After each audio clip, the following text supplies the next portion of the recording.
All right. Good evening, ladies and gentlemen. Thank you for tuning in to my stream. Basically, what we're going to be doing today is a little bit of a podcast that I like to call Conductor's Corner.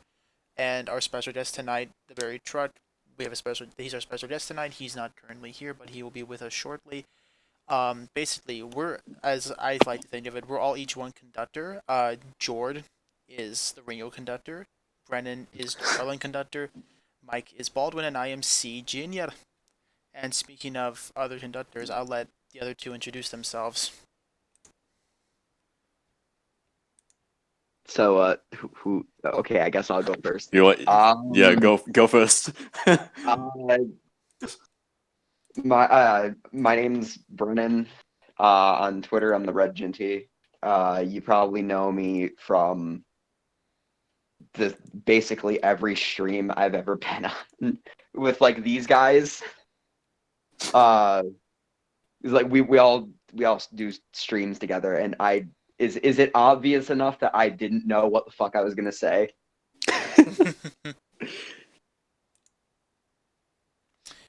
Is it my turn now? Oh boy. All right. Okay. Oh, cool. I have 3 seconds to think of something. All right. Hello, ladies and gentlemen. Welcome to the stream.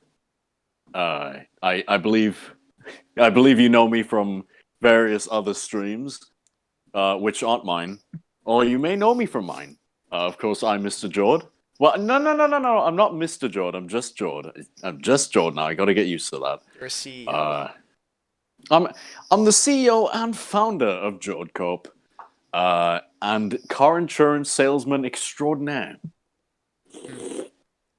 The end. All right. Real quick, just want to check. Chat, is audio good? Can you hear us? How many okay? people we got watching so We far? have 3. Nice. 3 people. This is also going up on the YT, so hopefully more people will watch it there. And also, hopefully, once Mike joins in, it'll be a party. Yeah. All right. So just for warning you guys, I'm sometime during the stream, I'm probably gonna have to leave for 10 minutes to eat. Yeah, that's all right. That's fine. All right. So for right now, first topic. Since we had a podcast, we wanted to do this some other time, but the recording got lost, sadly. The evil CEO. The evil. It was such a good episode. Yeah, full of memes. No, it isn't. It isn't a good episode. It was a good episode. What? It was a good episode. What happened was, the story was, Henry, Sleepy Henry, that is on Twitter. Henry couldn't record the podcast for one episode, so I took that opportunity. As we were recording it, all went smoothly. You know, we had good topics. We were churning out good content. About a week later, I forget to send it to the boys. Oh, that's my cue. Oh. Hold on, I gotta. All right, carry the stream for 10 minutes while I go eat. Don't worry, George's got you covered and then some. I'll ramble, and then maybe I'll get into Half-Life. I trust you. All right, anyway. Well, we'll see Brennan in about 10 minutes, guys. Anyway, back to George's story. So, later, I forget to send it to the boys or whoever was editing the podcast episode, and I went through my recordings thing, just because I went through my recordings folder because it was full of tests, mic tests, just testing out whatever equipment I had on hand. Most of them weren't very good, so I started deleting them. Little did I know, I had renamed the tests for that podcast I gave it the actual podcast name. So I deleted what was the actual podcast, which didn't have a name. So when I went back to check it, I noticed 25 seconds. That's odd. So I listened to the full 25 seconds, realize it's the sound test, look for the podcast in the recycling bin, and it's not there. So I lost the podcast. We went for 3 hours. Thanks a lot, Jord. But that's why we're doing this here. Thankfully, I hope. Well, we won't be able to tell every story that we had last time because George's saving that for something of his own. And you guys should follow him on Twitch at say your channel name, George. Is it George Stream? George Stream. Twitch.tv/George Stream. So yeah, you can follow him there for all sorts of fun stuff like games, Portal, Half-Life, Minecraft. Games. Mostly games. Very a lot very, of Portal. Very rarely, maybe he'll do a drawing stream where he draws some stuff. I'm not at the animating point yet. I need a tablet for that. And if anybody in the comments, I can't read the comments right now, but if anybody in the comments says, "Oh, just draw with a mouse," I'm gonna send you a ball mouse and see how you like it. Not that I have a ball mouse, but you know. Rhino Man 78 has the laughing emoji. Not the laughing. I don't know what the Twitch emote for the laughing guy is. I'm not very well versed in memes.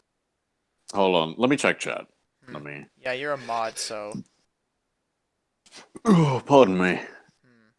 Oh, I shouldn't have drunk a beverage. Well, that's yeah. live. That's Pardon saved. me. Yep. And now that we're live, we won't lose the podcasting. Yes. Unless my internet cuts out, but thankfully Twitch. Fuck, how do I mute it? How do you mute? Hang on. But there is no mute button. This is. Oh fuck.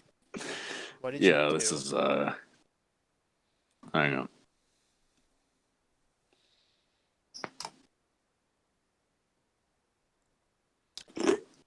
Well, ladies and gentlemen, while I wait for No George mute button. to figure out his technology, how's everybody doing today? Very nice to have all 4 people in the audience. Y'all are awesome. You're gonna have to read chat out if they're saying stuff because it's not working for me. Well, they ain't saying anything. Oh well. Well.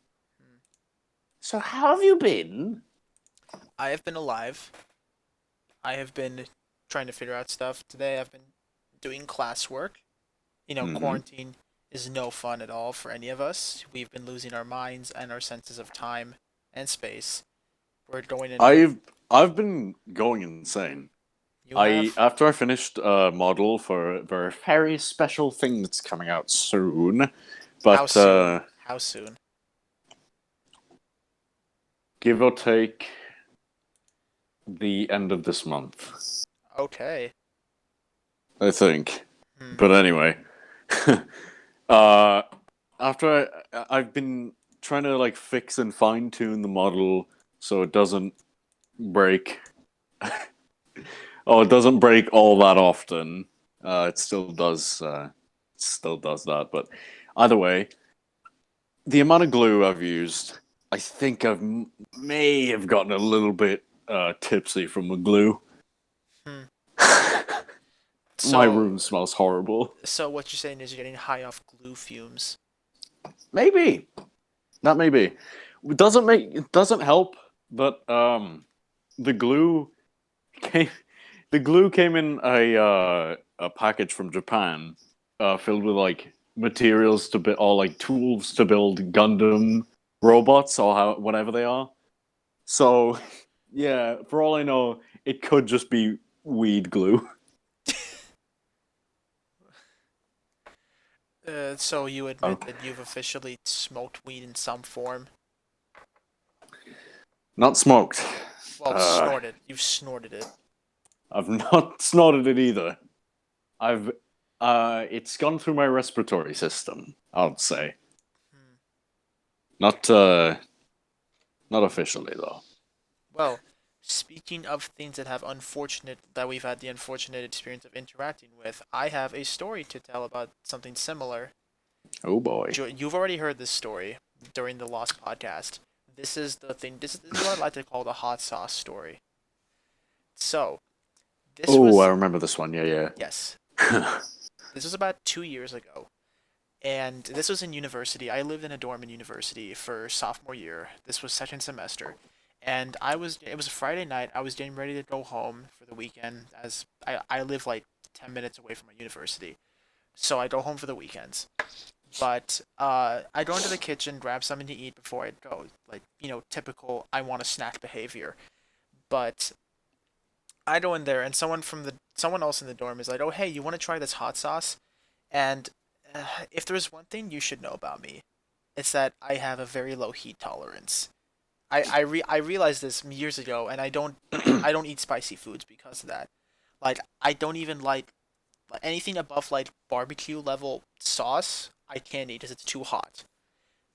And so I should have just said no. I don't want hot sauce. Part of me was like, I know he won't stop asking if I don't do it, so I was just like, fine, why not? So he tells me to just stick my finger in because it's really hot. So, being an idiot, instead of just lightly tipping it in, I dipped the whole first part of my pinky finger in there and swig it all down. Yep, you dunked it. Yeah, I dunked it basically, and oh, like there are different. Let me tell you, there's three levels of hot. There is there is just like a house fire hot. Then there is your teen crush hot, and then there's this sauce. This sauce was made my mouth burn, like really badly. So I go to find some milk, but we are all out of milk at the hall. So I just like, okay, I need to just try and find water because that's the next best option. Didn't really help that much, like, because as you all know, water makes, inflames heat, doesn't really quench, doesn't really, like, dim it down in your mouth. But, like, it was the best I had, so I had to do that. But, like, as I'm trying to cool down my mouth, like, my eye starts burning.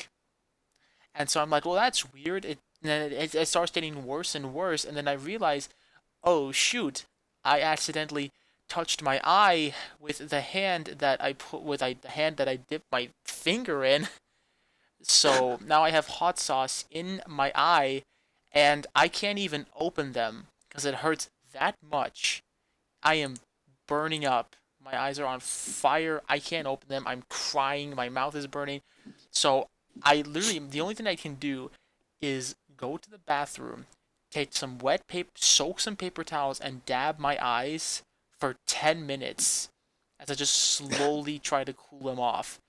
And I think I was not fine for the rest of the day. And that, ladies and gentlemen, is when I learned the lesson it's okay to say no sometimes. Yep. And also when I learned never trust hot sauce. Hot sauces that have a skull on it. That should have been a dead giveaway, but nope. And that's when I learned my Yep. lesson. And you went and did it anyway. Yep. Despite the 6 warning signs, if not 7. Yes. But I learned my lesson again. And this is why I don't have hot sauce. So, ladies and gents, have you ever seen me in public and asked me, "Hey, do you want to go to like an Indian place or something?" I'm gonna say no. Just know that well in advance. I mean, Indian places aren't that bad, Well, you no. know? For me, spicy. Oh no. Speaking of, Really, you just need to build up a tolerance to it, so... well, I tried. But speaking of Indian food, oh man, I got a great story. I got another great story about me and food allergies. Oh So, boy. um, I had to go to Canada one summer for my cousin's wedding, and she's now, I think, no, she hasn't officially gotten married yet, but they had an engagement party, and the groom is of Indian descent, like India and Asia, for those wondering. So, like, we had an engagement party, and I like as you all as would expect at the engagement party, there was Indian food there. and I know like I have food allergies. I have like a bean allergy. I have several stuff wrong with my wrong with my digestive tract. But point is, I don't eat Indian food because I don't really know what's in it, and I'm always cautious whenever I try something new. But me being an idiot at this party ate something that it screwed with me for the rest of the night. Like I thought I was going to vomit all night. Like you know how you can feel when something's wrong, like your throat Mm. starts like you feel like your mouth starts salivating more, and like that I felt that. But the weird thing is I didn't throw up immediately. I waited like I had 4 hours of these like symptoms like going back and forth until one point it was just like no I had to. So like I go to the bathroom, I like vomit for like a solid 5 minutes, and it's like Yeah. fire vomit. Mm. It's like what I expect dragons breathing fire to be like. Mm. So like I did Yeah. that, and then like my nose gets blocked, and then like I can't breathe through my nose. So like I have to, and my respiratory system is screwed up. Like my lungs are like I can't breathe in my mouth. My nose is completely blocked up with mucus, both nostrils, and now I have hives on my back. And I had the worst case of heartburn as well. For the first time experiencing heartburn, that was awful. So imagine, if you will, on top of all of this, I'm in a country outside the U.S. So like it was a pretty it's a pretty awful time to be alive right then. But so like that worst part is that was the night I was supposed to fly back home. So like I had heartburn, and I had mumps, not mumps, hives on my back, and I had it was the worst. I felt like I was dying. I had to go to the airport with an ice patch strapped around my heart. Yeah, Oh my god. it took me a day to get better. A whole day. Um, um, That, ladies and gentlemen, is when I also learned the lesson of always be sure to ask what you're eating before you eat it. lessons to Yeah, that's a very important life lesson. yeah. Those are my food stories. George, do you have any food stories of your own to share? Food stories. I remember the time my school poisoned about 15 students, What? including me. Whoa, what? Not intentionally, but I'll tell you what happened. Okay. So, you know, school dinners, not very good. I think that goes for every school, but my school is particularly bad because they keep a mix of bacon, bacon, wraps with bacon, cheese, bacon, and bagels with bacon. Uh, and the fruit is always soft, and I can't eat soft fruit. You know, like apples. If it's too soft, I can't eat it. But whatever. That doesn't matter. Uh, One day they get a new shipment of this new not like it's got nachos, you got dip, and you got some other thing. So I think, okay, I'll get a chance. Get up to the line, grab my nachos, sit down, and I'm the only one in my friend group who even dared to touch those things, and only like 14 or 15 other people had it. So dip it into the dip. Dip doesn't taste very nice. I think, okay, what's the other stuff then? I don't know what the fuck's in this other stuff. So I take the nacho, scoop it up, eat it. Blech. Oh, it's horrible. But I'd wasted all my money on those nachos, so I thought, well, I can't eat anything else, and I don't want to bother my friends to buy me anything else. So I'm I'll back. just I'm back. yo, Hi, I'm back. everybody, welcome back, what? Brennan. Welcome back, Brennan.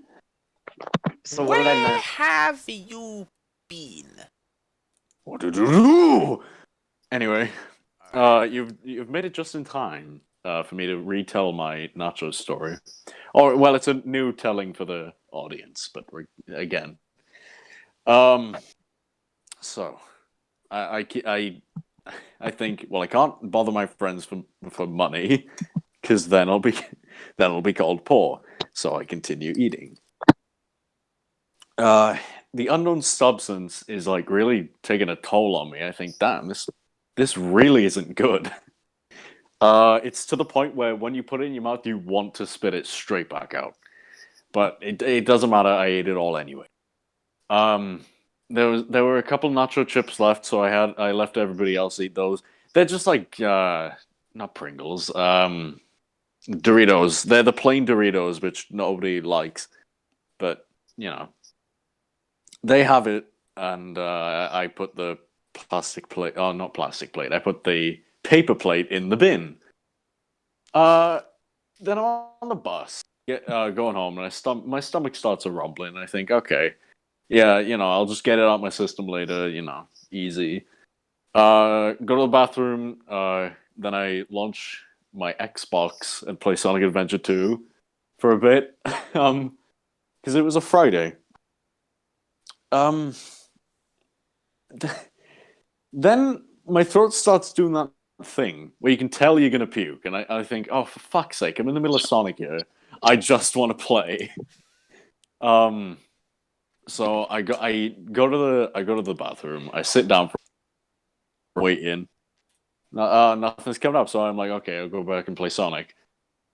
About 2 hours later, I'm playing Halo, and then it starts doing the thing again. So I go to the toilet, I stand over it for a bit, nothing's happening. I go back to Halo. I puke all over my carpet. It's everywhere, dude.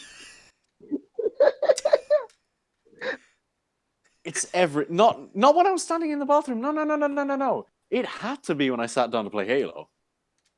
So I sit down to play Halo, I puke all over my carpet, I think, fuck! Shit! And this is in my mother's house. All my like old consoles are down my mother's house. So I stay down there to play the old consoles sometimes. And it's in my mother. She says, "Are you okay?" And yeah, I just spilt some old milk. Frantically, How old is that I grabbed milk? some bleach.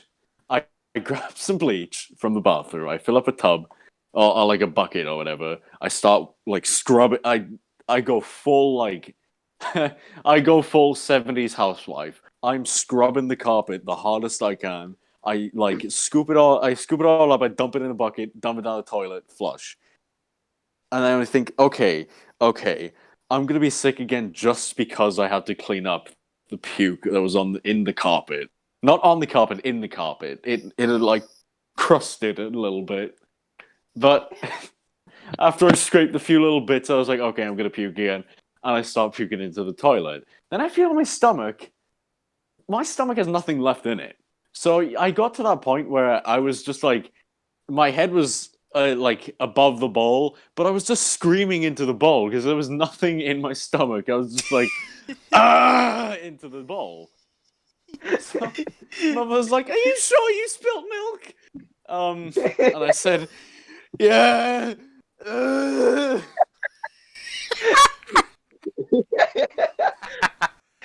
So I'm screaming. I'm screaming into the bowl. I almost said I'm screaming into the milk, but that's not where we're at right now. And Where then we're I started. at right now.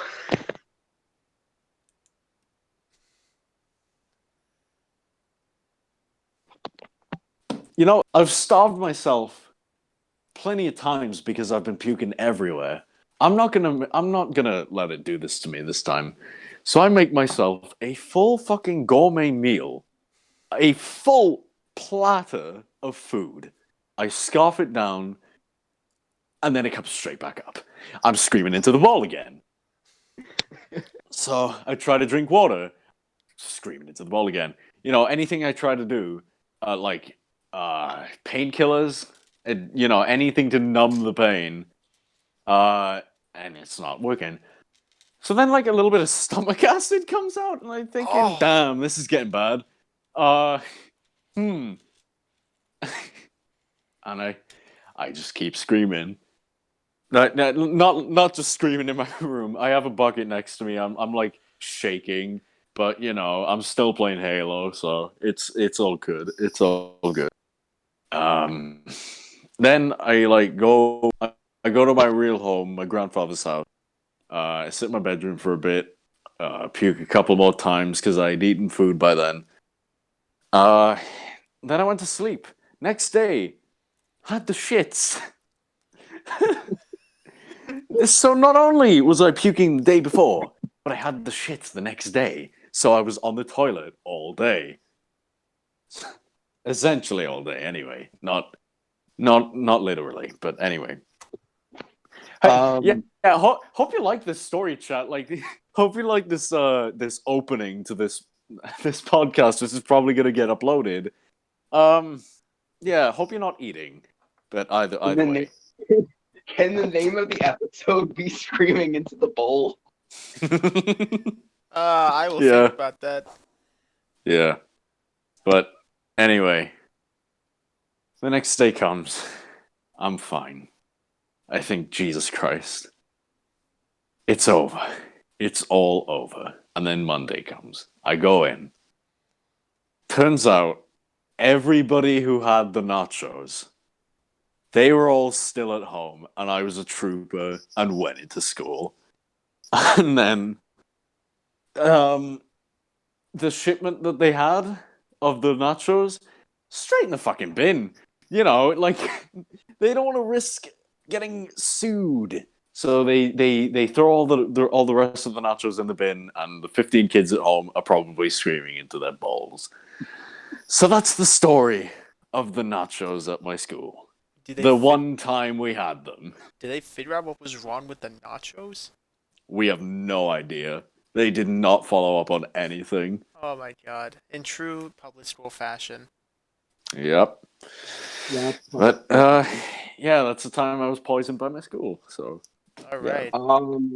I have a couple. I have a couple. Like I have a couple stories. They're not as long as that. Are they food stories? What? Well, stories about getting sick. Oh. So when I was like 5, we went to Disney World, and we were staying in the, how like they have the different like hotel areas in the park. Like there's the music hotel, and then there's the like the sports one. Wait, this is Disneyland, right? No, Disney World, not Disneyland. Well, they're all the same. It's fine. Just one of them's bigger. Well, this is the one in Florida. This is the one in Florida. Right. So we stay in the music hotel, which was pretty cool. It had a nice aesthetic, and it had a guitar-shaped pool. Nice. But it also has a food court. It also has like a food court on like the lowest level. My dad and my brother got food poisoning from this food court, and so, but me and my mom didn't get sick, so we just kind of left them at home, just like screaming into the bowl. Cool. And me and my mom went out and just like did stuff. That's epic. Damn. Oh. And sucks to suck. Yeah, basically. The mouse got him. Oh, and there was this one time when I was like 3 or 4. I got diarrhea in the movie theater. Oh. we were watching Back in the Barnyard. Oh, I thought you were gonna say Back to the Future. No, No, that's even worse. Back in the Barnyard. Back to the Barnyard is the TV show. Barnyard's the movie. What's the movie then? What was the movie? It was just Barnyard. Barnyard. Barnyard, the original party animals. You can't ruin Barnyard. Brennan. But I don't know what I ate that day, but like whatever I ate fucking ruined it. I don't trust movie theaters. I always smuggle my food. Well, good thing they're closed, right? They won't be stealing your money anymore. And I have one more. All I have right. one more. I don't know when this happened, but I was still like a kid, and this is like a very, very vague memory. Yeah. This one night I had pasta, or at least I think it was pasta. Um, and then I felt like I was gonna throw up. I was in bed. I felt like I was gonna throw up. I stand up, just fucking red vomit everywhere. Like it. Oh, That's why I think I had pasta because it looked like sauce. yeah, And there's just this pile of like red mush on the floor, and I'm just like, Oh. oh, fuck. bro. Well, I know this video is definitely not getting marked as for kids. Yep. All right. I Yeah, mean, Make sure you're not eating anything during this, because yeah. put a yeah. warning at the beginning of this. Don't fucking eat. Uh, I have one more not story, sick story, and then we'll get to like the topic that what I was hoping to since it's Favorites Friday, but we'll get to that in a moment. Before we get onto that, though, I have something to say about movie theaters. All I'm right, very upset by it. go ahead. Uh, oh, right. I thought you were going to tell your story. No, go No, ahead. it was the release of Joker. So, of course, media's drumming up controversy about the Joker when there isn't any. The most that happened was two people were smoking in the theater and they got kicked out. And they But made a either whole way, fucking article about that, they made a whole 3 articles about that. as if Um, it were as if it were noteworthy in yeah, any sense of the word. It's like the yeah. media wanted people to die for clickbait, but not clickbait, but just for clicks. We ain't gonna talk. So the film is rated 15. And I think, okay, I can go watch it. So I call up the guys. I'm like, yo, fellas, you want to go watch Joker? And they're like, yeah, okay, let's go watch Joker. So we get to the theater. We lined up. There's a huge line to watch the Joker. Like, damn. That I think it was also no, wait, no, it must have been another Will Smith movie. Was I it don't think Spies in Spies Dis? in Yeah, Disguise. no, it wasn't Spies in Disguise. That didn't come out till Yeah, December. yeah. AKA the movie George cameos in. Or no, not cameos. He's just the lead. I cameo in every animated film, Brennan. I mean, every That is single one of true. those, That is except for true. Ratatouille. I don't have curly hair anymore. But anyway, we're lined up. There's a huge line, and we think, okay, gives us time to talk, and we like. I think this is why we didn't get in, but we started talking about like Minecraft and all that or whatever, and we started joking around like, "Oh, I'm gonna bomb your house. Oh, I'm gonna steal your diamonds," or something stupid like that. We get up to the register. We're like, uh, "Can we get tickets to see the Joker, please?" And they're like, "Okay, how old are you?" Uh, 16. And they don't believe us because we hesitated. I hesitated because I have dum brain, and I have to think before I say.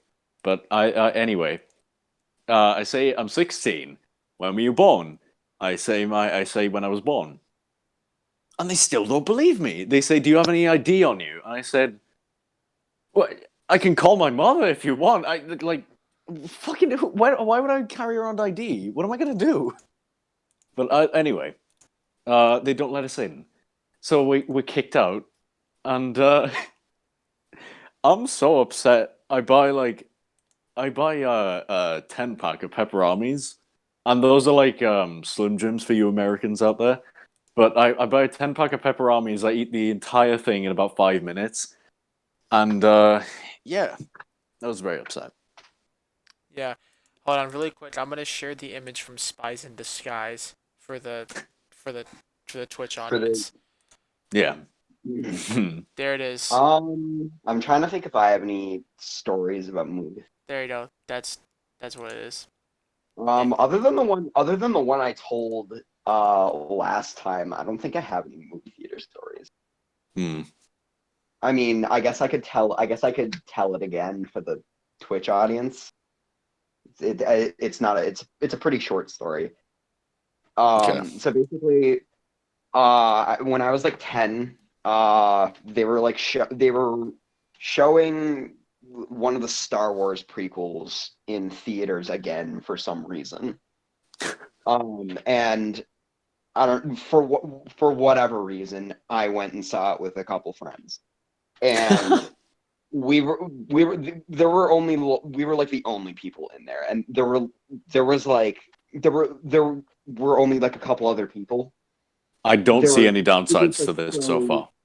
it was really empty. It was just really empty, but there were like a couple people down in like the lower rows. I forgot what it was my friend was holding, but for the sake of the story, I'll just say it was like, I don't know, a box of candy or something. Hmm. And like we were like dicking around, or sort of, we were trying to like quietly dick around, but like we were Yeah. getting kind of loud. And I accidentally knocked the box out of my friend's hand, and it landed right in front of like the only other people in the fucking theater. So Yep. I had to like very awkwardly go down there, Oh. grab the box, and then walk back up. Yeah. Hmm. Oh my god! I just remembered a really good one, which is similar to that, but it's even worse. So I was with my cousin. This is going to be really quick, by the way. Hold on, real quick. Someone's Thomas and Birdie Studios' comment about the Spies in Disguise guy. He says it's Flying Pringle. Do you agree with Oh my that? god, it looks like him too. Okay, hang on a minute. Clip this and like at Mr. Jacob Jarrett or whatever. I will fight for the title of being the guy in every animated movie. I will fight Mr. Jacob Frying Pringle. Listen here, you know, Crying. you need to have the hairstyle for it. You need to have the nose. You don't have the nose for it. Send him a headshot. Yours is short. Mine's long and flowing. I will fight you. Well, But anyway, regardless of any of that. By the way, clip that. Send it to him, please. yes. But anyway. So. Oh fuck! What was it? I was watching the Lego Movie 2 with my cousin, and you know, there was not many other people there. There were a bunch of kids that wouldn't shut up. I was watching the film. I was like, "Damn, Rex really do be out here."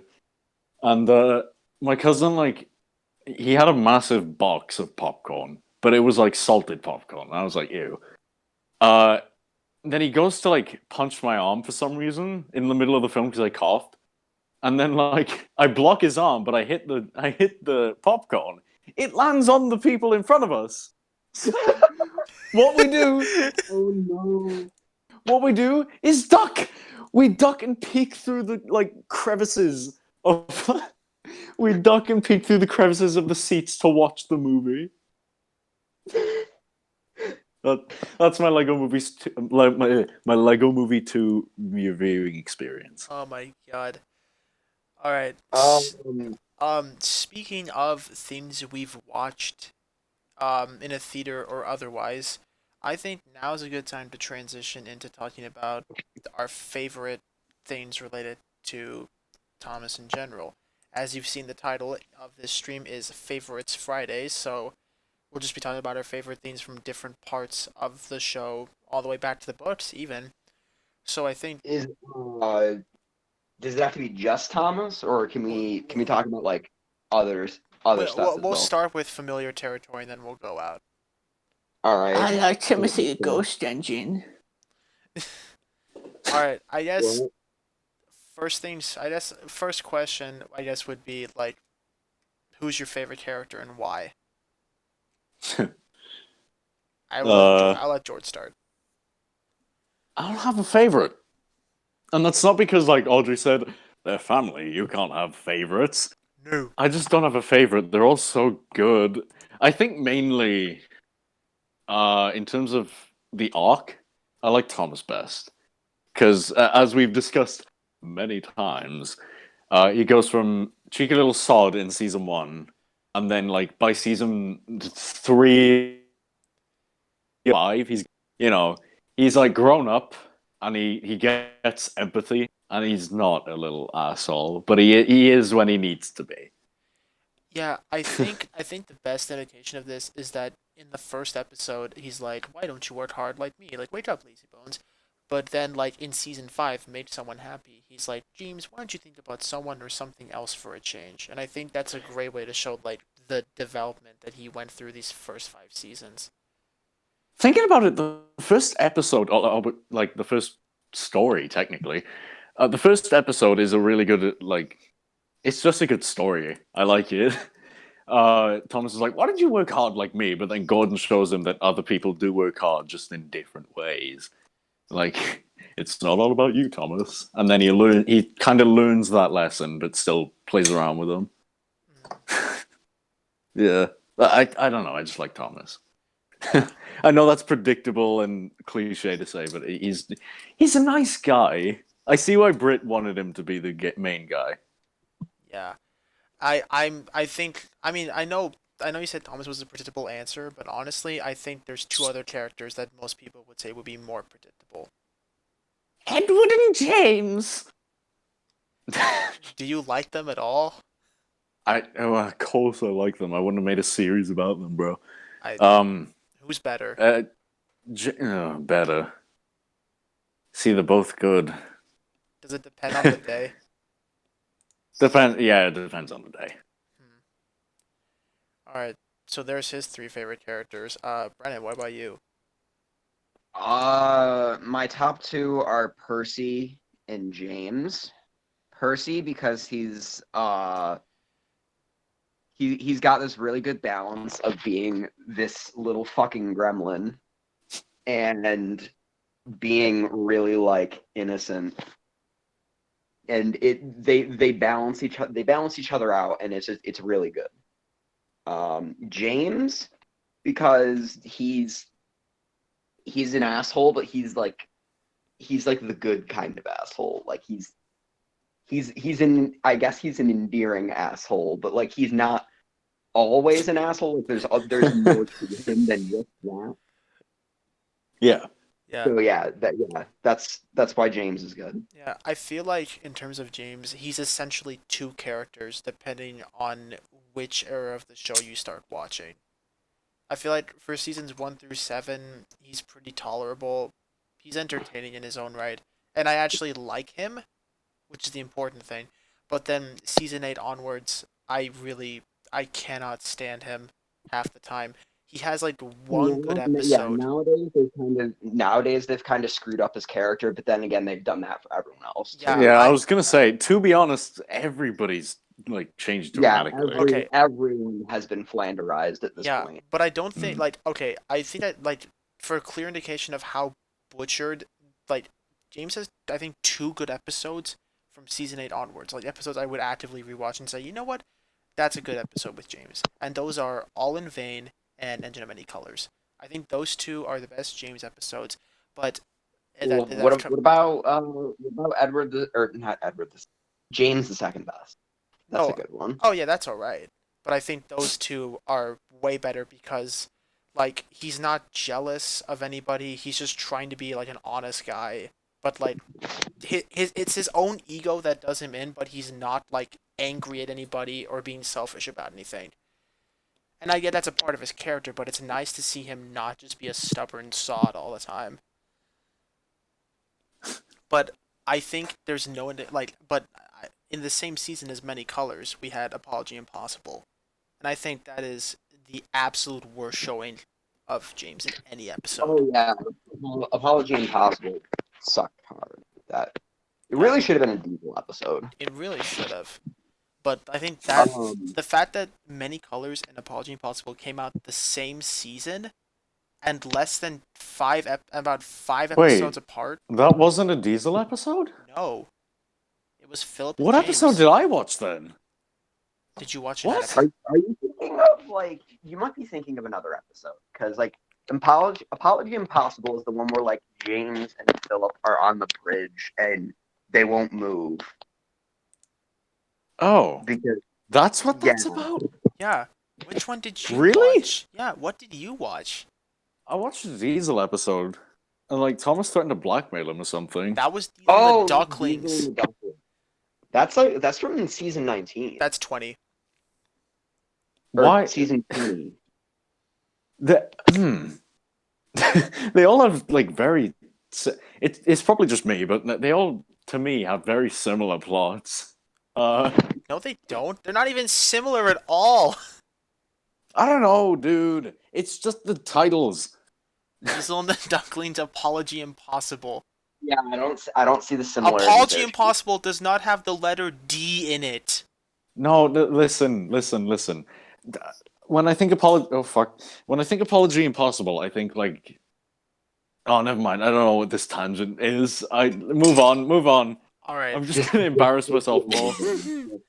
Just take the L. Chat, can we get an F for Jord? Who just No, killed no, him. can we He get just an L he for destroyed his Jord? ego on stream. Can we get an L? Can we get a weird champ in chat, please? Thank you. My favorite characters, Edward is my absolute favorite. I just really like him. I mean, I appreciate the fact that like he's just like the one character who isn't like a jerk, who doesn't act like a jerk sometimes. He's sort of like the glue. He's like the wise old like mentor figure, but he does a good job of it. So I liked him for that reason, that he's sort of like the glue that keeps everyone in check. He acts as like a dad to everybody, and he doesn't let like he's very selfless about everything as well. In my opinion, he's a better main character for kids to look up to, because like he represents what they should strive to be, in my mind anyway. My second favorite character is Toby. For a lot of the same reasons as Edward, but I appreciate the fact that he's a stubborn old grandpa who just like is like, whatever, you don't want my advice, fine, go and die. That's basically his character. Guess you'll die. Yeah, it's like that's basically what Mavis is. The story Mavis is basically like he gives her advice, but then when she gets stuck and causes like massive traffic delays, he's like, nope, I don't care. I'm not helping her. She said she didn't need my help. Fine. That reminds me. Someone pointed this out on Twitter. Oh yes. I never noticed that like in the Railway series illustration, you can see the sheds in the background. So that means like Toby was, because like in the previous illustration, he was at the sheds. So he was just like right there. He was just watching all the mayhem unfold. Just sipping a cup of tea, like, told you. It's like he's on his porch in the rocking chair, just watching like a drive all the way to work on a Saturday. Yeah. All the way to work. All the way to work. Yeah. Third favorite is Gordon. I think that his character arc is the best in the whole Railway series. How he evolves from like this like pompous, proud, like old git into like a more humble, like nice guy. And I also like appreciate the fact that like out of all the characters in the Railway series, he's the only one to have explicitly dealt with death in the family. He's like the one he's the only one that we know who has siblings that are still alive. Like, and I think like he's a much more humbler character by the end of the series. Like he looks out for his friends, and like he understands that like he is the most important engine, but now he doesn't really let it get to his head. And I love his design. So those are my three absolute favorites. Anything like below that just sort of like changes or isn't really locked into place. But those are my absolute favorite characters. And I guess the next topic would be, what's your favorite Railway series story? Oh, see, I haven't read all of the Railway series. Well, I've what's the one that I've sticks out read the most to you?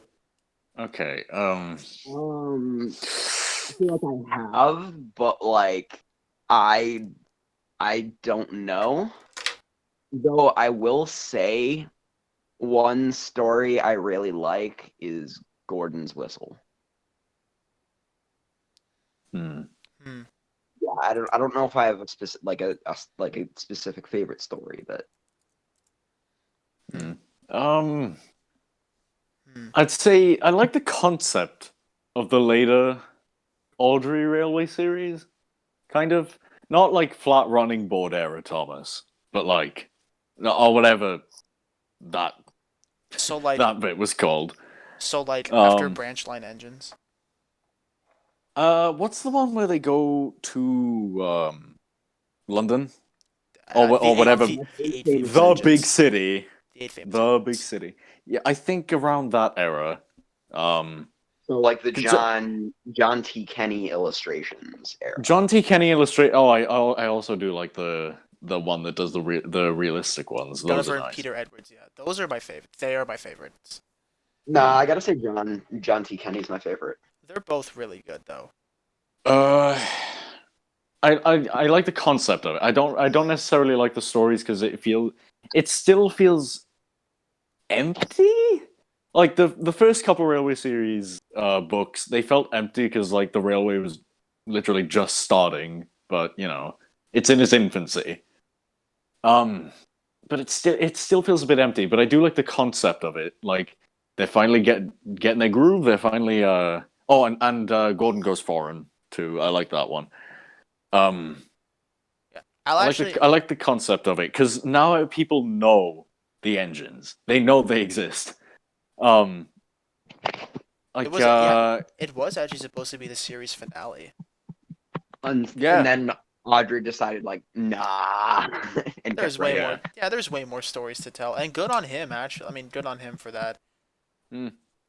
Actually, I'll generalize the topic more. Your favorite book. I don't know if that makes it easier again, or harder. I only know a couple of stories that I haven't read them. Still the same problem. So many to choose, but I would have to say Henry the Green Engine is one of the contenders. I really like that book. To finish my thoughts, like it gives me a lot of ideas when Ginty and Thomas were paired up, because like very similar engines, and Thomas is showing him around, telling him stuff. He's still a bit naive, but the ideas it gives me, like Ginty is more clever than Thomas, but he lets him boast. He lets him have his hour or whatever, and then when he fucks up, he laughs in his face. But yeah, I like that they are celebrities, but like they're treated as people. Yeah, as weird as that sounds, but yeah, they have a sense of humanity about them. Yeah. You mentioned Ginty. I feel like it's only appropriate to mention the Little Westerner, and how it like tackled Ginty as a character, and I think that was really really good. Oh yeah. That film. Yeah. Yeah, that was a great movie. I remember the night that came out. I was like, that was New Year's Day. Yeah, that was January 1st. I remember the night that came out. Yeah. Yeah, it was a very interesting movie. Which, chat, if you haven't seen it, what are you doing? Yeah, it's been out for over 2 years, right? I think. Was it 1 year or 2? No, it must have been 2 years because I was in my old room. Oh. No, wait, I was in my old room last. It came out January 1st, 2019. Oh, okay. Oh, well, there you go.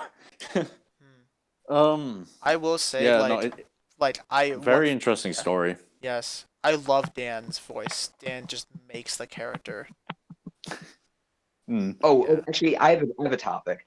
Sure. Actually, let me talk about my favorite books first. Then we'll.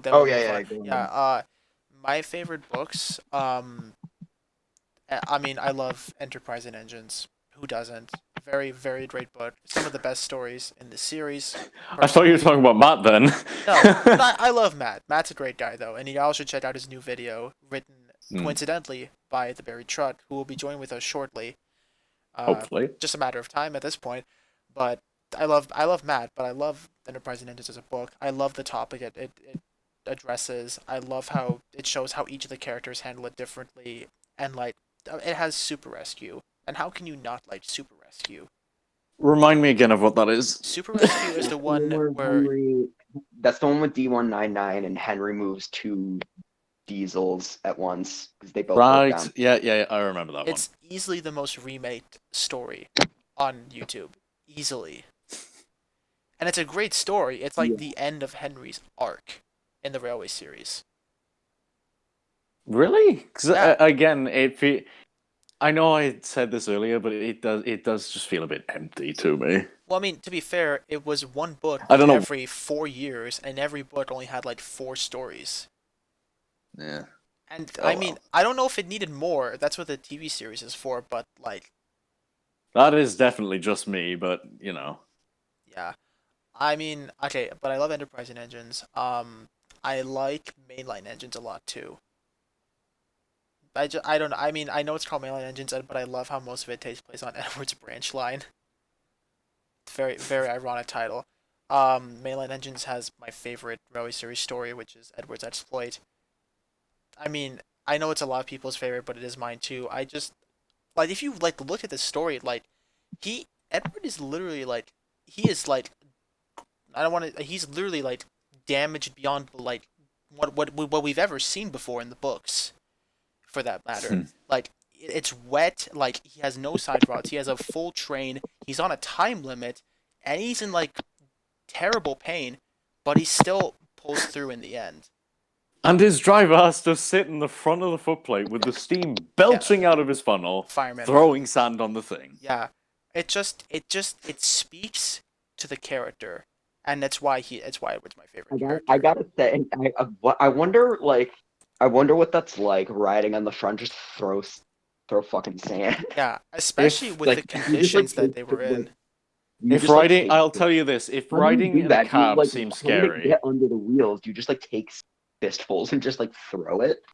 oh yeah, that's what you Would do. it like? And you'd think it would like scatter. It would No, scatter. I It, it think they would. It had a would. thing. It would get wet. No, no, no. The driver or whatever it was, the fireman, just had a bucket. He had a bucket of sand. He had to use that sparingly, just so we could get them to the station. But yeah, he was on the front of the thing, just holding on by the handlebars or whatever they're fucking called, handrails. Yeah. He's dangling off the edge on wet surfaces. By the way, if he had slipped, oh god. But Imagine that with old iron. Oh yeah, yeah. I was just about to bring that up. Like how the inspector almost fucking died. yeah. Yeah. Yeah, no, some of the stuff. I get that, like, journalists really want to hype up stuff that really shouldn't be hyped up. But I'm surprised they haven't gone for a, like, old iron. Why? You know. Why is it that Edward I always? feel like they don't care about old iron because A, the inspector doesn't fall, and B, it doesn't like. But here's the thing: old iron has It's children a pretty getting innocuous. walloped. It's a pretty. Oh yeah. Well, I mean, okay, but it was like 1950. Yeah, but no one reads the books. No one cares about the books. They all just talk about the show because Oh well. that's the most widely accessible version of it. Most of Well, no, Audrey's no, no, book. no, no, no, no, no. You're forgetting that one image. That one image of the scrapyard and the sad engine. Oh yeah, they use Oh that yeah. all the time. I mean, that's just one image though. No one actually reads the darn books. Most people don't even print them. Christopher Audrey's books aren't even in print now. Oh yeah. They Edgemont didn't even print Christopher's books because they weren't good enough. Yeah. Yeah. I mean, that's a different story, but yeah, Enterprise and engines, mainline engines, very old Speaking of engines, I very much Christopher's like. books, There's a lot of great books. I have a copy of really useful engines right here, like one of his few good installments. There's like one good story in that whole thing, and that is Stop Thief, and Triple Header's pretty decent too, but Thomas only has one line in Stop Thief. I think that pretty much summates everything wrong with the Christopher Audrey books. No, that doesn't sum up everything. A lot of it, though. There's a lot more that Well, goes into it. But before we move on, hold on. Edward only has like 2 lines in Edward and Gordon. So, Hold on. Wait. It's not so much the amount of dialogue that's the problem. It's just like the stories are so Okay, fucking well, let dry. me say this. In the start of Stop Thief, it said, at last the signal dropped. The guard walked back to his coach. The driver and fireman climbed back into the cab. The guard raised his flag, blew the whistle, and then Thomas set off. Like, Yeah, why not he just say only says, this? Can't we get a little closer to that car?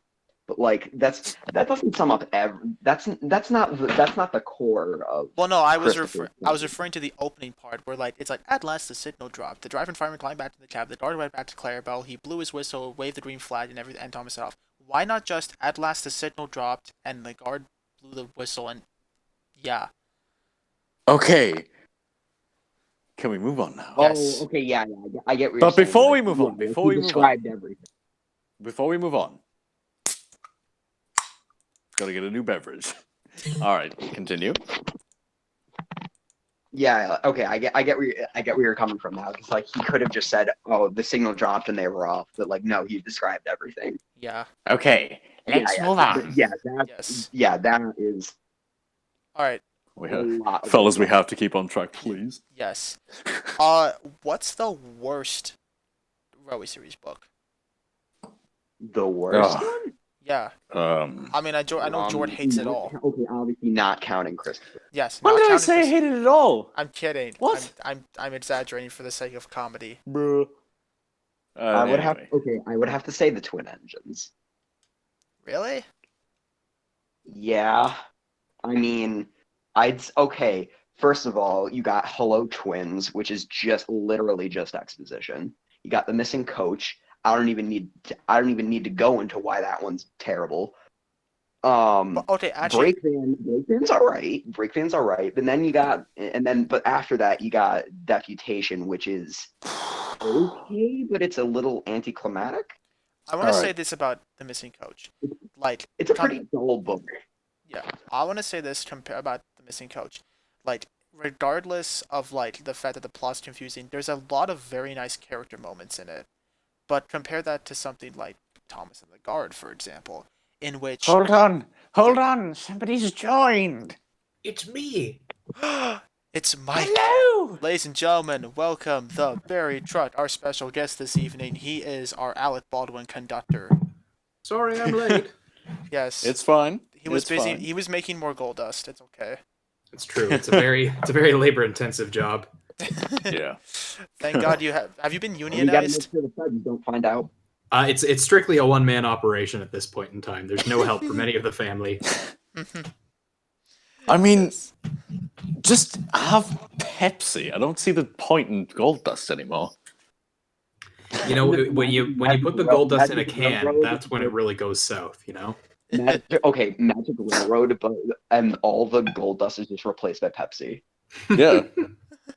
And the whole Every plot so is often, trying to find Mr. more Conductor Pepsi. turns to the camera, holds out his can, and the label's straight Is towards that? the camera. That's right. It's delicious Pepsi, Diesel.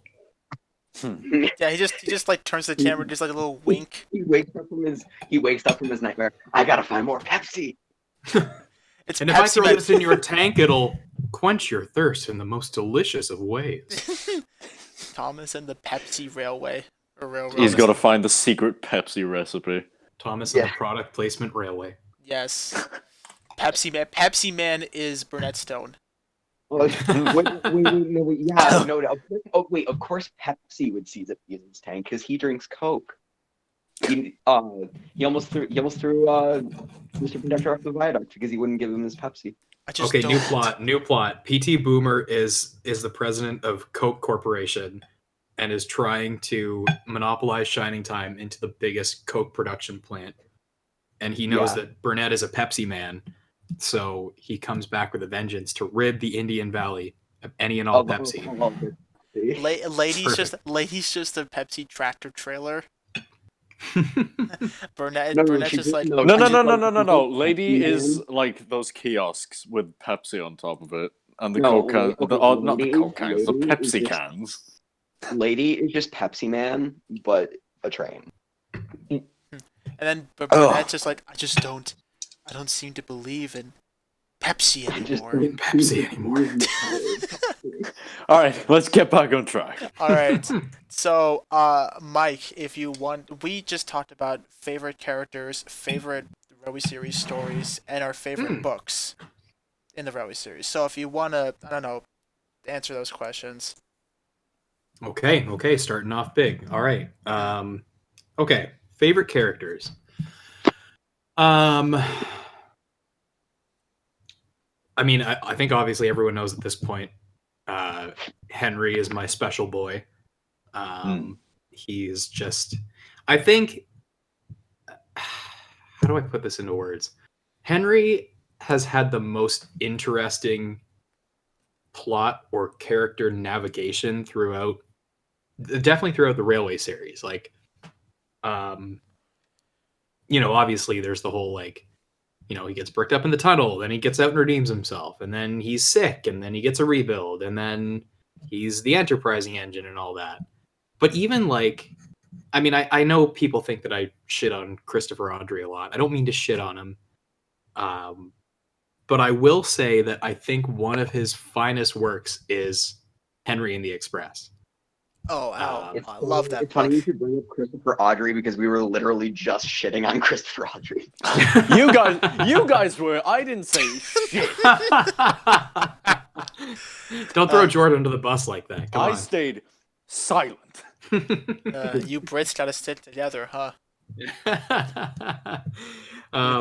Yeah, no, I think that's personally my favorite Christopher Audrey Railway series book, because I think it's like, it's not so much these are railway accidents that are happening and Henry just happens to be there, so he'll be the focus of it, like most of his stories tend to turn out, unfortunately. He manages to do something where he takes Henry through this, again, another new obstacle. He's getting a bit older. Maybe he's wearing down. He needs that overhaul. So you've got him like, being pompous about like, oh, I'm still the enterprising engine. And then, he's got the issue with the coal in his smoke box door. And then he has to go to the works, and, he's falling apart on the way there. And then like, he comes back stronger than ever, but to put him in his place, he's not fully painted, but somehow he manages to take a full express, shunt a coach off, get it over Gordon's Hill by himself. Bada bing, bada boom, redemption's done. So I think that, I mean, of all the characters, Henry got the best treatment with both Wilbert and Christopher, in my opinion. Even It's the funny, random... Henry and Christopher Audrey. One of my favorite Christopher Audrey stories is Near Miss. Because Yes. it's a good Henry story, and it's also like it's one of Christopher's better examples. Absolutely. And I would also say, I would add to that, even the random Henry stories like throughout the Railway series, Fire Engine, I think, is a great one, for both the quote-unquote accident and also the fact that, like, Henry's being sort of pompous beforehand. It leads well into... Is there a bomb going off? The bomb has been planted. Sorry, it's a dryer. I had to relocate. My old Henry. Oh God, Christopher Audrey's found me. No, it's Dark Times. It's Dark Times Volume 2. Little less subtle this time. Alfred's back. No, he's found Oh me. shit. Oh no. Well, with Carson, thanks to Carson, Alfred will be back soon. Oh yeah, exactly. Oh, yeah. He's doing Dark Times. He's remaking Dark Time. Yeah. I forgot about that. But before we go on Right. to another tangent, Yeah, so Henry definitely. Toby is another big favorite of mine. How can you not love Toby? I mean, this is always a hard question because it's like there's something about all of these characters that is just so enjoyable that it's like it's hard to single them out, but like I don't know. If I'm thinking about characters whose stories I tend to enjoy more, Toby and Henry are like the first ones that pop out to me. Rusty is my favorite of the narrow gauge engines, which is kind of funny because it goes against my last point, because I don't think Rusty really has that many moments to shine in the Railway series. He's very limited in like how he appears. But I don't know, there's something about like, the only diesel on a line full of steam engines. I don't know. I would personally like to explore Rusty a lot more. I see him as like the janitor. Yeah. Yeah, He's exactly. the railway's janitor. I like, janitor characters are just cool. So, And Yeah. I was talking about this last night with with a few of the boys, but we got on the topic of TARDIS Rescue's last video, the Christmas one with Rusty. Oh yes, Carol's on the Oh, wharf. I like that. Carol's on the Yeah, wharf. Very good. And Duncan said, he summed it up very well. He's like, in one line, Dan captured Rusty's whole character, which is when he's talking to Ginty about taking the works train and all that, and Rusty's like, it's just a job. You know, it's like, that's exactly what I would expect Rusty to be, is the character who just like, you know, gets the job done. He just sees it as like another thing that needs to be done on the railway, whereas other engines are like, no, I don't want to do that job, and I'd rather do this job instead. But to Rusty, it's like, it's very much the janitor. He's just like, well, it's got to be done, so I'll do it. Yeah. So, He's just happy to be alive. exactly. Yeah. So yeah, Rusty is my favorite of the narrow gauge engines, but like, I say that with a huge asterisk because all of the narrow gauge engines are my favorites. Like, there is no, out of the entire island of Sodor and the universe of Sodor, there's nothing I enjoy more than the Skarloey Railway. It's my favorite thing. I don't know if it's the Tally Flynn connection. I don't know if it's just like, I don't know. I've always felt like overall the narrow gauge engines have had stronger stories in the Railway series, I can agree there. at least. Yeah, Their body of work overall is like, because I can think of many stories that I would probably skip from the standard gauge engines, whether it's like, you know, like if I'm watching like, you know, I hate to use this as an example because I love the classic series, but like if I was watching season 3, for example, like I can tell you right now, there's a good chance I'm going to skip past Percy James and the Fruitful Day. yeah. Yeah. You know, like I'm not going to think twice about like, I don't know if I should stick around for this one. Like, no, I've had enough. I've danced this dance one too many times. But like the narrow gauge stuff, I will never ever skip it. I think a big part of that for me as a person as to why I love them so much is because I didn't read the books first. I grew up with the TV series, and like I don't need to tell anyone that the sets in season 4 are just absolutely amazing, and They're are astonishing. They're unrivaled. They are the best the series has ever looked. Like I mean, even Tatmer sets cannot compete to the amazing mountainous, grand, big season 4 sets. And you know what? Even I might be alone in this opinion, but even after Hit took over and the new model series started, the sets for the narrow gauge engines were still so like, they weren't the same as what Britt and David did. That's for sure. But they were still like fantastic sets in their own right. I love how like, I feel like when Hit did it, everything was a lot more overgrown, and there was a lot more like, you know, mountainous terrain and stuff like that.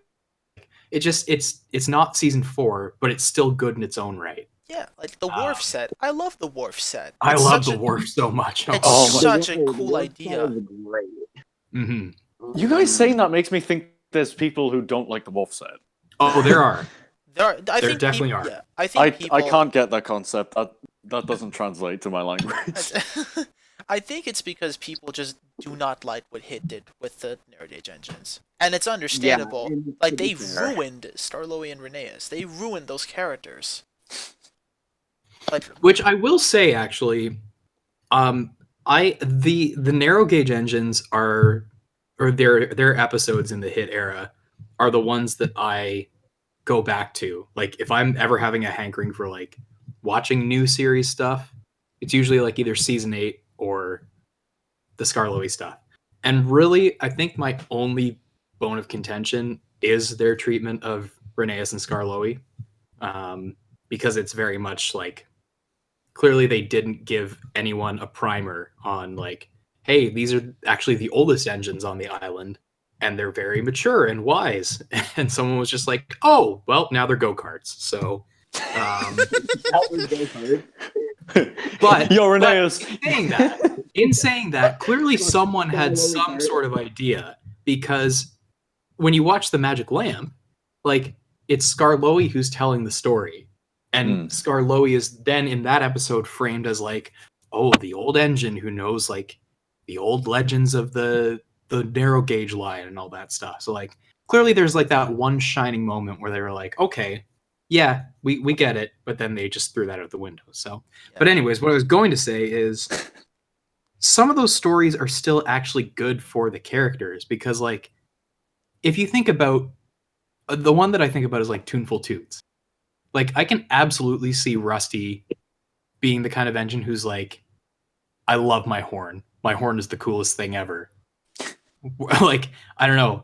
Like, I feel like the other engines would just, they wouldn't get like so obsessed with their own whistles and stuff. Yeah, like he just But likes to make it music. works that it's Rusty. That's what I'm going for. He likes to make music on the job, basically.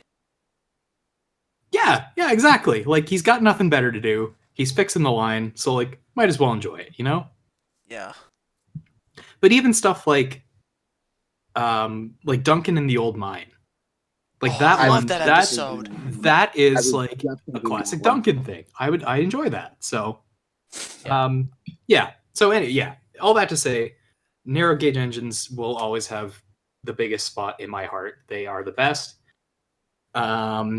Wow, that was a long tangent for just favorite characters. What was the next one? Favorite episodes? I want to say real quick before we go off to the next tangent. I find it absolutely amazing that if like the Hit era actually had an entire DVD solely focused on the narrow gauge characters versus engines and escapades. Well, not since Rusty to the Rescue on VHS. That's the last one I can think of. The only other example I can think of. So like, I mean, I don't like a lot of the episodes, but I will still have a chart. I'll still enjoy them because I'm like, yeah, they actually bothered to give these characters a focus and build their world in a different way that, for the most part, it worked. And there's some things I don't like about it, but I love the world that they build for these characters. And most of the stories are really good. Like Cool Truckings. I love Madge. Madge is a great addition. I like a lot of what they did. I really appreciate the fact that they weren't like, oh, like these aren't the main characters, so we shouldn't focus on them. Exactly. Yes, but yeah, I agree with that. Yeah, in terms of what we were going to talk about next, favorite Railway series story and books. Stories and books. Okay, so books right off the bat, I can tell you, Troublesome Engines is one of my favorites because of Johnny Morris. Because of, and also independent of Johnny Morris. Johnny Morris just makes everything better. What did you? What was the book you said? Troublesome Engines. Yeah, I don't know. I've always loved the that whole series of events with the big engines going on strike and Percy arriving. Like it's just so well written. Not to say that like other Railway series volumes don't do this well, but I just love the general flow through all four stories. Like it starts in one place, it goes through all the possible outcomes, and then it ends in a nice, satisfying place too. So that one is definitely a favorite. Tank Engine Thomas again, I really love that. Again, broken record, but like all the narrow gauge ones. If I had to pick one, I'd probably say Gallant Old Engine. I do have a very, not to say that I don't love it as it is, but I do have a very nostalgic spot for mountain engines. Just because I remember, like, when I was a kid, I got the big collection of all of Wilbert's Railway series stories. And I just have, like, these really fond memories. Taking that to my grandpa's house and, like, him reading specifically the mountain engine stories and the small railway engines. Actually, that's another favorite one. The small railway engines, for sure. I just love anything that is not the standard gauge railway. That's the gist I am giving myself. I'm surprised you didn't mention tramway engines. I do love oh my god, yeah, that's the debut of There's a how did I great miss story. saying Mavis is one of my favorite characters? Oh my god, Mavis is one of my favorites. I wanted to talk about Mavis more, so that's good that you brought that up. Yes, Mavis is the most. God, she has just been shafted, hasn't she? Oh my Yeah. god. I was thinking about this the other day. Last time she had a lead role in any episode was season 18. That was 6 years ago. More than that, actually, I think. But this goes way back. Like Oh, yeah. she debuted in the very last Railway series book from Audrey. Like, what is it? What a slap in the face! You get this great character, and then it's like, nope, I'm not going to write any stories anymore. And then, all you get from Christopher is Mavis and Lori. oh god, Which is- don't even talk about Which is not a good story at so all. bad. It's not at all. That story is a perfect example of Chris Audrey I syndrome. gotta take a minute to talk about the absolute paradox that is Christopher Audrey. Like, I know we're coming back to Christopher Paradox? Audrey. No, like, it's We did true. this in the last podcast, fellas. It's all coming around.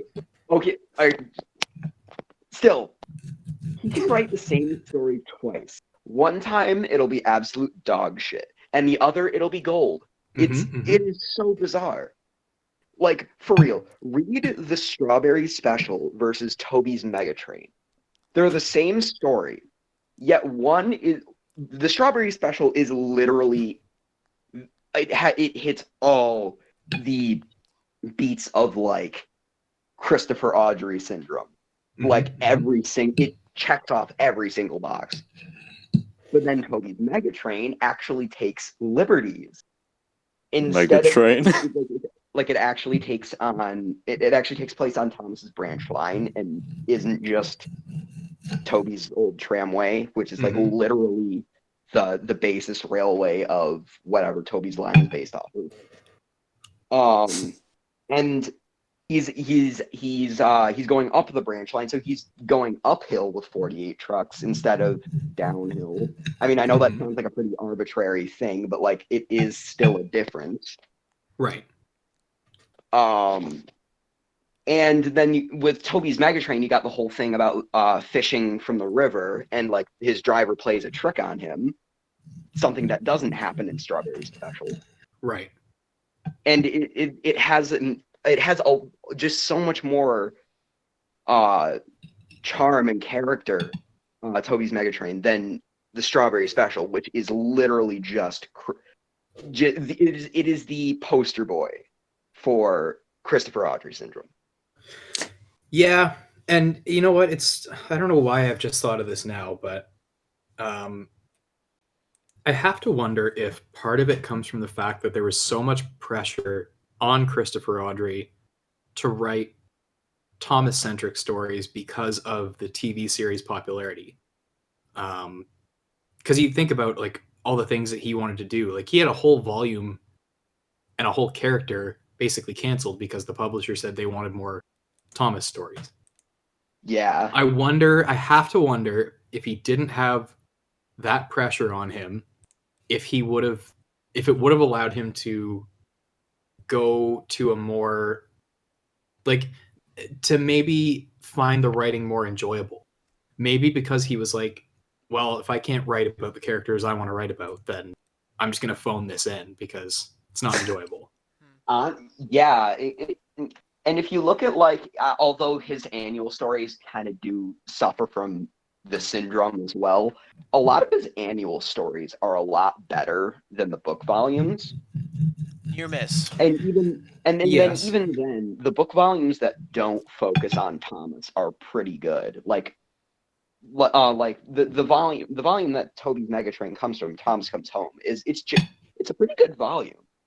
I'd say the only bad story in it is Thomas Comes Home, because it literally all that happens is Daisy hits a traffic cone. That's literally it. I like how when you describe it like that, it's like the most mundane, stupid thing ever. Like, oh, I hit a traffic cone.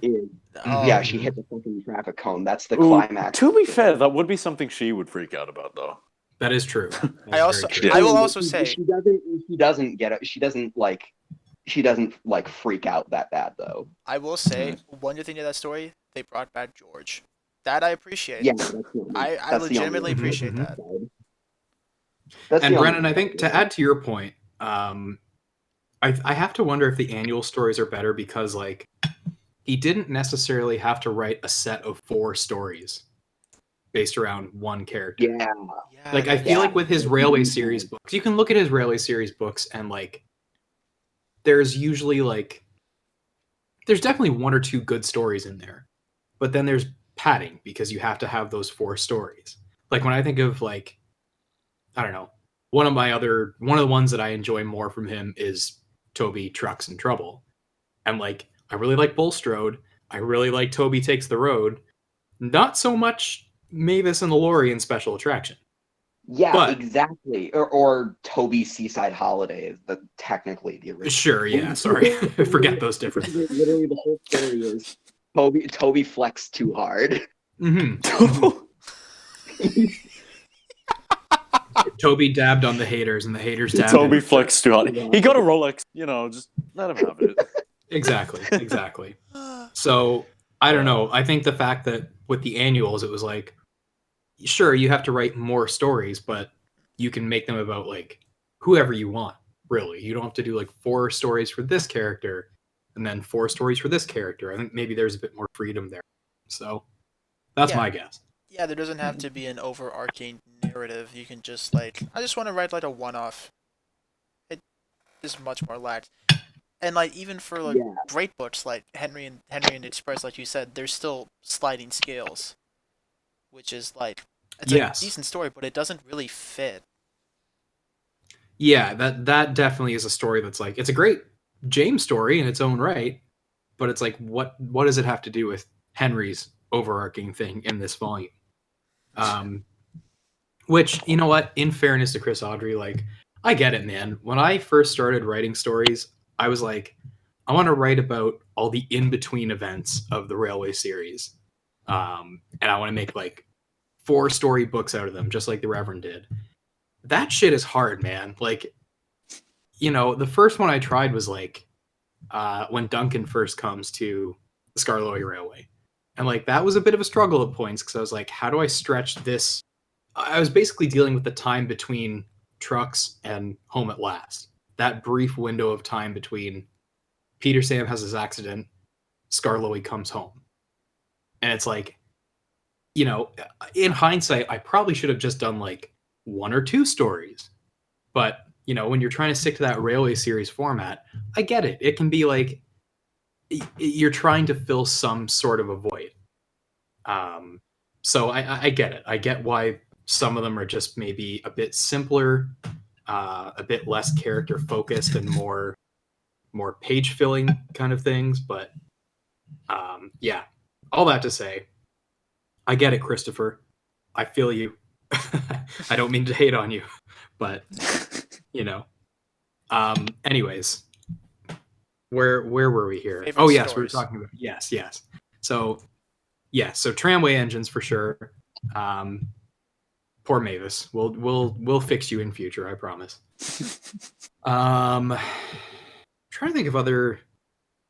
Were there any other Christopher ones that I really enjoyed?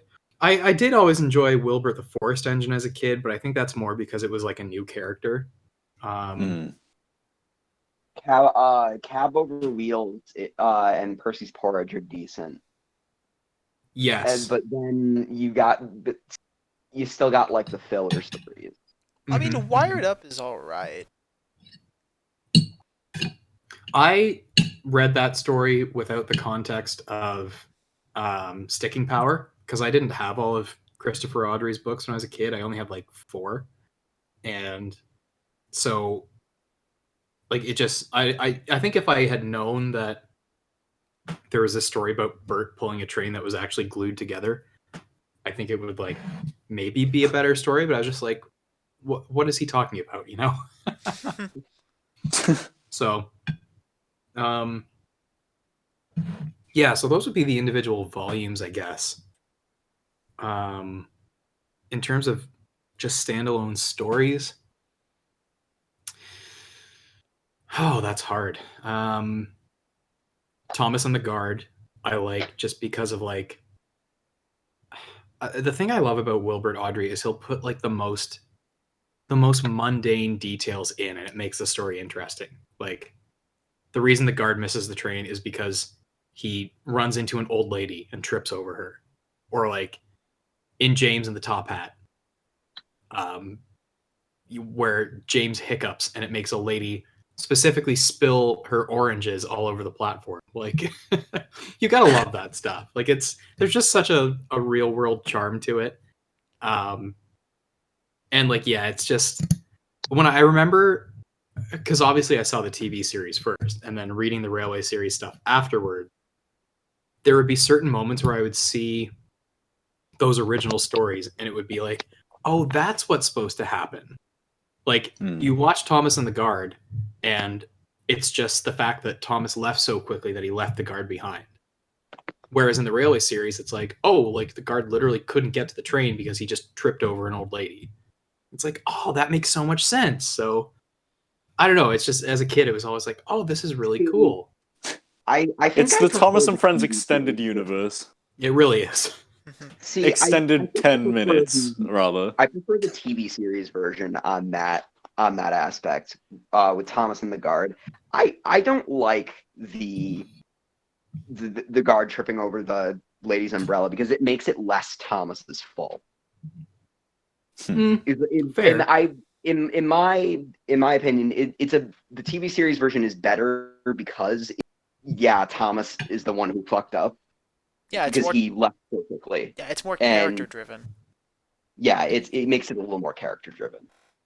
Well, in that regard, I will say, I mean, it is still in the Railway series to an extent Thomas's fault because he's in such a hurry to leave. Yes, the guard trips over the lady's umbrella, but he's still in a hurry to leave, and he's got both his coaches trying to say, hey, hold the fuck up. We don't have a guard. Please go back. And he's like, no, I don't want to listen to you. So, yeah. Thomas and the Guard. Thomas Goes Fishing, I always really enjoyed. I don't know. I think the thing I really like about that book is how so much of it is focused just on Thomas, Annie, and Clarabelle. Like, yes, you've got Terrence. Yes, you've got Bertie. Henry shows up for a little bit, but like, so much of it is just focused on that core group of characters. And I don't know. There's just something really home feeling about that. I don't know. It's a weird thing to describe, but I think that's why You're I about love to it say so much. homie. I was about to say homie. Yes. So yeah, that for sure. Oh man, this is harder than I thought it was going to be.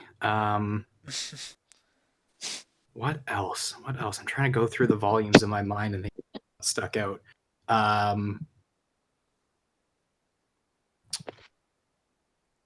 Mavis Toby's Tightrope. Mavis and Toby's Tightrope. I feel like a lot of it's going to extend to like a lot of the Railway series stories I like. I the TV adaptations of them. So, this one's weird to say because it's different, but Bullseyes. That's always been a favorite. That is really good. I really do I like both the TV version and the Railway series version. I know there's not much difference, but the Railway series version rather, it's just nice that it has like the actual connection with the rest of branch line engines. Oh yes. It works great as a standalone story, as Series 4 showed us, but I think just if it had been in Series 2, I think it would have been such a cool overarching thing for Daisy to actually go through. So yeah, Bullseyes, Mavis and Toby's Tightrope, always going to be... I can't separate those stories. They've always got to come together for me. And let's see, what else? Special Funnel, I mean... weird watching season 2, and then with Bullseyes being in season 4, because they do bring up the whole cows and bulls thing in season 2, but you don't see that happen. Yeah, and the same thing with... It's like, oh, she's frightened of cows and bulls, and you're just like, she is? Yeah, it's yeah, weird. I know, that always confused me. It's weird. It's in the deputation because they're like, your names will be painted on you. We'll have no more mistakes. It's like, what are you talking about? I actually I have a little story about I actually have a little story about Bullseyes, and like the whole not being connected to season two. See, like you guys, that confused me as a kid too, and we all know Bullseyes was on. I think it was Thomas and the Special Letter VHS. No, it wasn't. Meets the Queen, I think. Or Yes, Thomas it Meets is. the Queen. Yes. Thomas Meets the Queen. I did not have that VHS growing up, and but one time I went to like this YMCA that did have it, and they had it on. They were just playing it when I came in. Like I got there at like just the right time, and Bullseyes was playing, and it went over the whole cows and bulls thing, and I was like, oh, so that's what they were talking about, and I was just like, why did they make the episode so late? Yeah, I mean, I feel the same about the whole Percy Takes the Plunge being in season 2, but Percy's Promise being in season 3. Yeah, that is weird. Yeah. Which I will say, for us North Americans, we lucked out because we didn't get Thomas until, well, I guess 89, so before season 3. But like, okay, so for me specifically, like when I was growing up, season 3 was airing, and Boomer. yeah.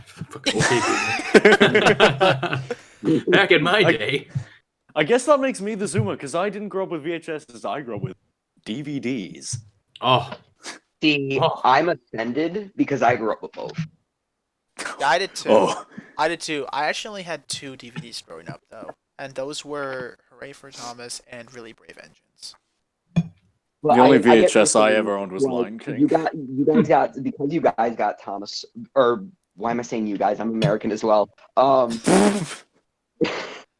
Because we got Thomas so late, like there wasn't as big a time gap between Percy Takes the Plunge first like airing and Percy's Promise being shown. So like you could like tune it if you like if you're a child in like 1992 or whatever, you could sit down, tune into Shining Time, have one episode show Percy Takes the Plunge, and then have the next one show Percy's Promise, and it would make more sense. You really got to feel for the kids in the UK who, like, for whatever reason, if they didn't read the Railway series, they watched season 2, Percy's talking about braving bad weather, and they're like, when did that story happen? And then they don't find out for another, 6 years? 5 years? 6 years? That's crazy to think about. And in between, you got that weird boat show. The weird boat show. We slaved away. We were waiting for Thomas the Tank Engine to return. We had to substitute it with Fireman Sam and the weird boat show. But it's funny. I feel like that's all people remember Tugs for in the UK. Just like, oh, it's that boat show that kind of looks like Thomas. Where a crane died. But they're not going to remember that part. Yeah. But I find it really funny that in America, we actually got the episodes in correct order because Percy's Promise was on the Trust Thomas VHS, but Percy Takes the Plunge wasn't until Daisy, which was like 3 volumes later. Well. But then we also got screwed out of the Tenders and Turntables VHS, which completely messed up continuity with where it placed Thomas Comes to Breakfast. Yeah, you got the season 1 episodes in order, and then they just stuck Thomas Comes to Breakfast on there for whatever reason. Yeah, and it messed up That's everything. definitely a Shining Time move, because the first 4 US VHSs follow the same order that they show up in Shining Time. I'm gonna do what's called a Shining Time move. This is what we in the business call a Shining Time move. See, I'm not like I don't know VHS lists or whatever, like the order the episodes came in. Well, I'm not that technical. We person, even VHSs, but you know. I mean, it sucked for Americans too because Percy Takes the Plunge was in the first season of Shining Time, which was like 1989. So Oh. technically, they still would have got Percy Takes the Plunge before Percy's Promise, which is kind of unfortunate. But Yeah. yeah, I don't know. It's just weird how how Now they it's a had to real- structure things. Yes. But speaking about VHS tapes, I mean, or favorite or DVDs in general, like favorite VHS or DVD. Before I go on about that, it's interesting. So going back to like the Shining Time version of like Percy Takes the Plunge and stuff. It's it's interesting that that version was the most widely released on like VHSs and DVDs. Because like it was on like Best of Percy for whatever reason. Mhm. Instead of I don't like you'd think they would have the George Carlin version on file. And it was also on other DVDs. Like they used that version in like the take along DVD that came with like the playset. Oh yeah. Well, I'm trying to remember what there was definitely a. Sorry, go ahead. I was almost done anyway. It just strikes me as very strange that that version was like the go-to instead of the George Carlin one. In the same vein, I don't remember what year it came out. I think it was like 2012, but there was a release in the US of like, I think it was the last release of classic series stories for like home media in the US, but it had the US version of Thomas and Trevor, and it was Ringo Starr's narration. And it was like the first time that his narration of it had ever been, his US narration, I should say, was released on like US home media. But it's like, okay, it's 2012. You've remastered both dubs. You very clearly have access to George Carlin. Like, why Ringo's? I'm just so curious. I'm not saying it's bad. I'm just curious. I mean, yeah, if it weren't for that weird decision, we wouldn't have that episode in that dub. True. But like, why? I mean, I know Mike's still waiting on Ringo's Whistles and Sneezes US narration. Actually, if that proves anything, there probably is a US Whistles and Sneezes out there. If there is, it's long gone by now. It was done. Like, just knowing what they would have recorded it on, like it's probably not preserved. Oh no, I meant like a file of the episode. Oh, I like hope a file of the finished product. Yeah, I would like really hope that there's something on there. If they had Thomas and Trevor, and they released that in 2012, I'd say there's a good chance that there's a US version of there's a Ringo US version of Whistles and Sneezes somewhere. The only thing I'm skeptical about with that, though, the US Thomas and Trevor was used in Ringo's last Shining Time episode, so like they had recorded it and used it before. It's just the fact that Whistles and Sneezes had never been used with Ringo's narration in the US. So like, I don't know. I want to believe that there is one, but I think they would have done that one too, because it would have been so simple. The only change they would need to make are like 2 lines. Like obviously changing the back controller to Sir Topham Hatt, and then there's like one different line in the George Carlin version where it's like Henry felt more stuffed up than excited, or something like that. Which is weird. And the end line too, I think they changed. Yeah, hope the next time we saw Gordon and the boys, they would have learned not to be so mean. I don't know what it is. It just sounds so weird. I don't know what it is. A lot of. I mean, I have respect for. Basically, a lot of the US dub, like the changes that had to be made, was kind of like down to just Rick Sigelkow. And I have mad respect for it because like going through, it's obviously a tedious job, changing everything over to make sure it makes sense for the Americans. But yeah, I don't know. There's some lines in there that's like the one that It's just always like, sticks why out to did you have to me. change that? What's that? It's just like, why did you bother changing that? Yeah, the one that always sticks out to me and always makes is in Thomas and the Breakdown Train, when at the very beginning, I think the original line that Sir Thomas says is, "You can never be as fast and strong as Gordon, but you can still be a really useful engine." And in the Oh yeah, and US, they they changed changed it something to, weird. "Remember, you have a special job as a help, or you have an important job as a special helper in the train yard." It's Which like, is What does that which mean? it's just like that sticks out like that. Like you're like, oh, that line was written by someone who doesn't know what a train is. yeah. Yeah.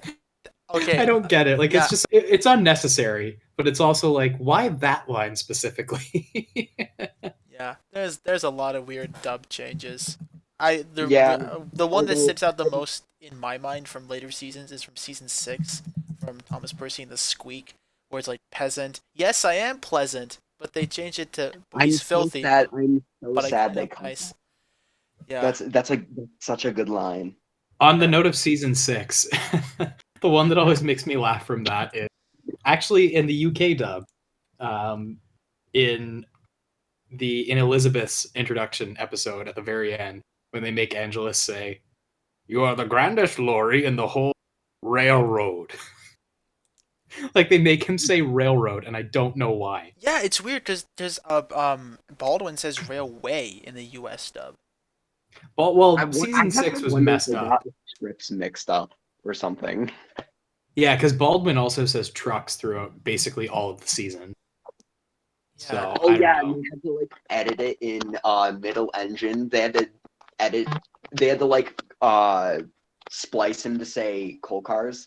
Oh god, it's like it's got the same energy as like, I see a never movie. noticed it until someone pointed it out on Twitter, and I went back and listened to it, and I can't unhear it. It's so obvious. It's got the same energy as when, like, if you're watching a movie on TV that it's from, where it's got like the dubbed over track, where it's like he had coal cars in front of him and coal cars behind him. Like, Yeah.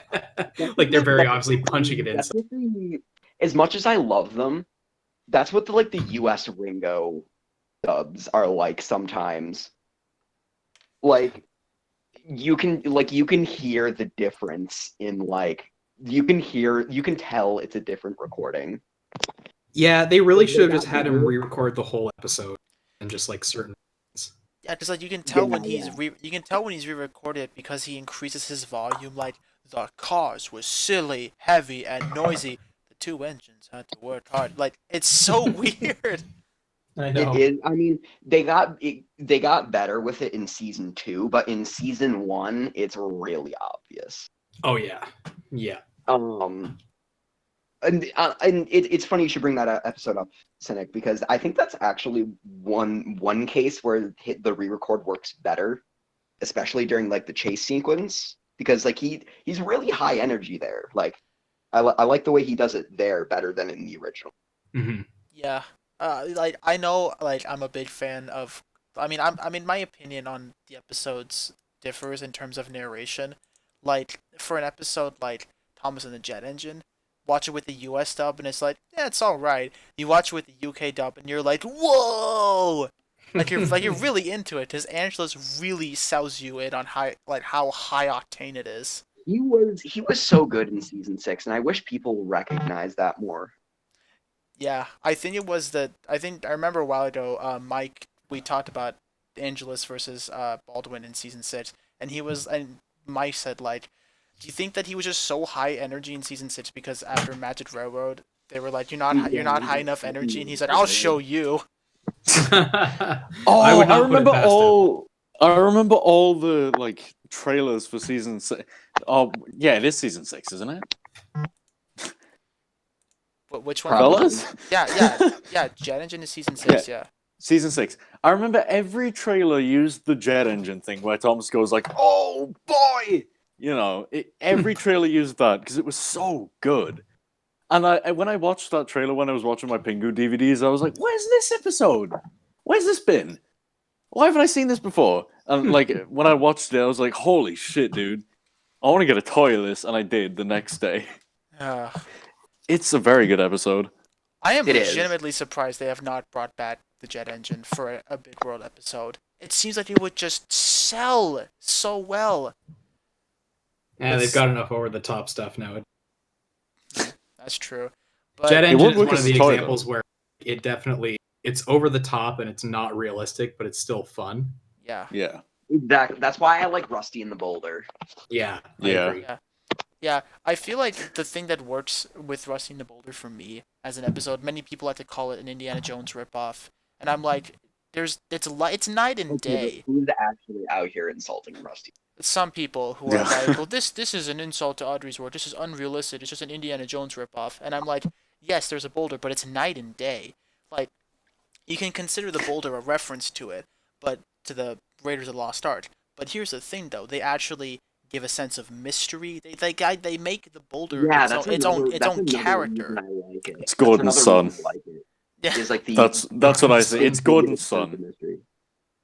Someone, I think on Twitter, posted that they had a theory that Boulder is the destroyed pilot model of Gordon. Yeah. Oh, speaking of the pilot model, I was gonna bring up the Thomas and Gordon ones because they have the like really nice wheel thing going on where they have the blue on the outside and the silver on the inside. But then that got me thinking, what other like unreleased Thomas stuff has been circulating? And recently, like musical was commissioned, made, and it's stuck somewhere in ITV. I seriously want to watch it, dude. It's like Thomas in a different art style, especially that like weird mix of Railway series, Ivor the Engine, and big Mr. Bean noses.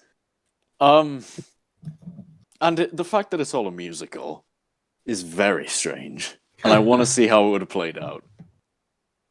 Yeah, I think that would have been a very interesting take. Mm.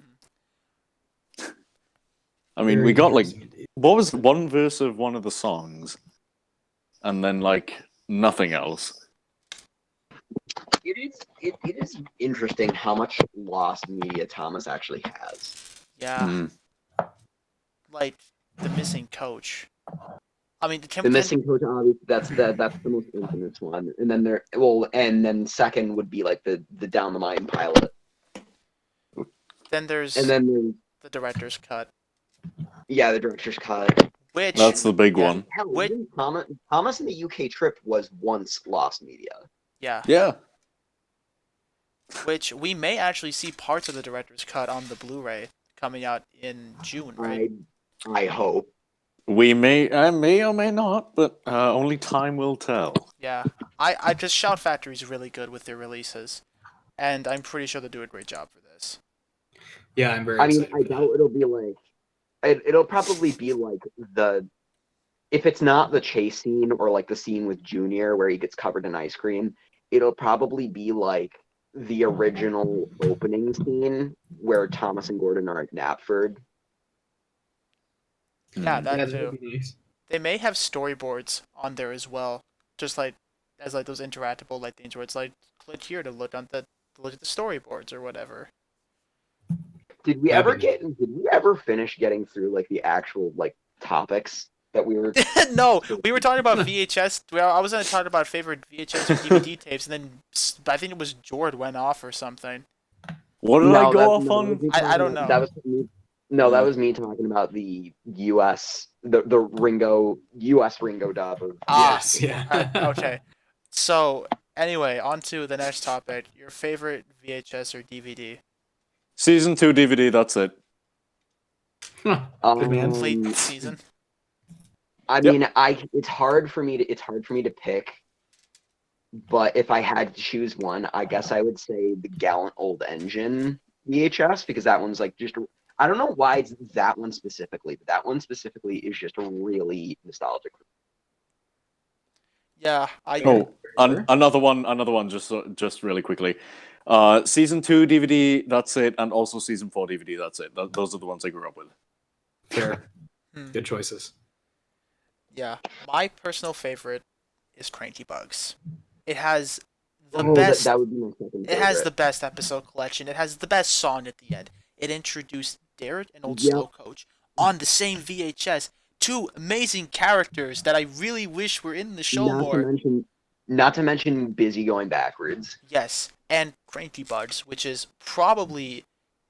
definitely one of the greatest episodes of the entire series. Mm-hmm. It introduced Cranky. It introduced Alec Baldwin. It has one of the best crashes of the entire show.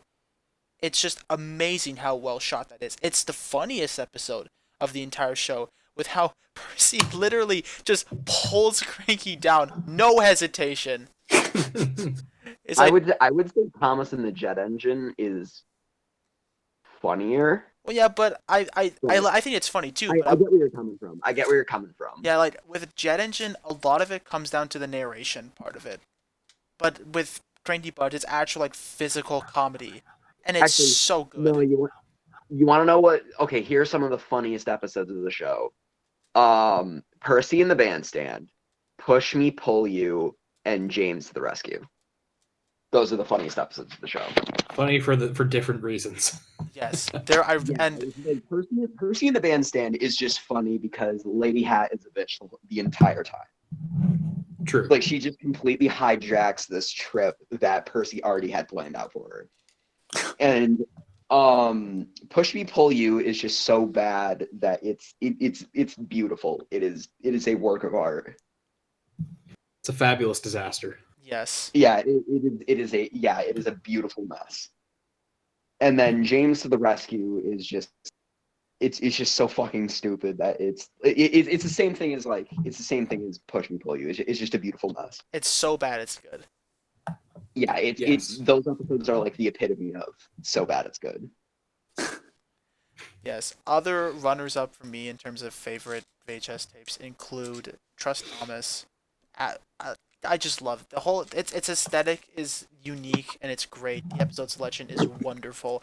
It has some of the show's best episodes on there. It's an absolute classic.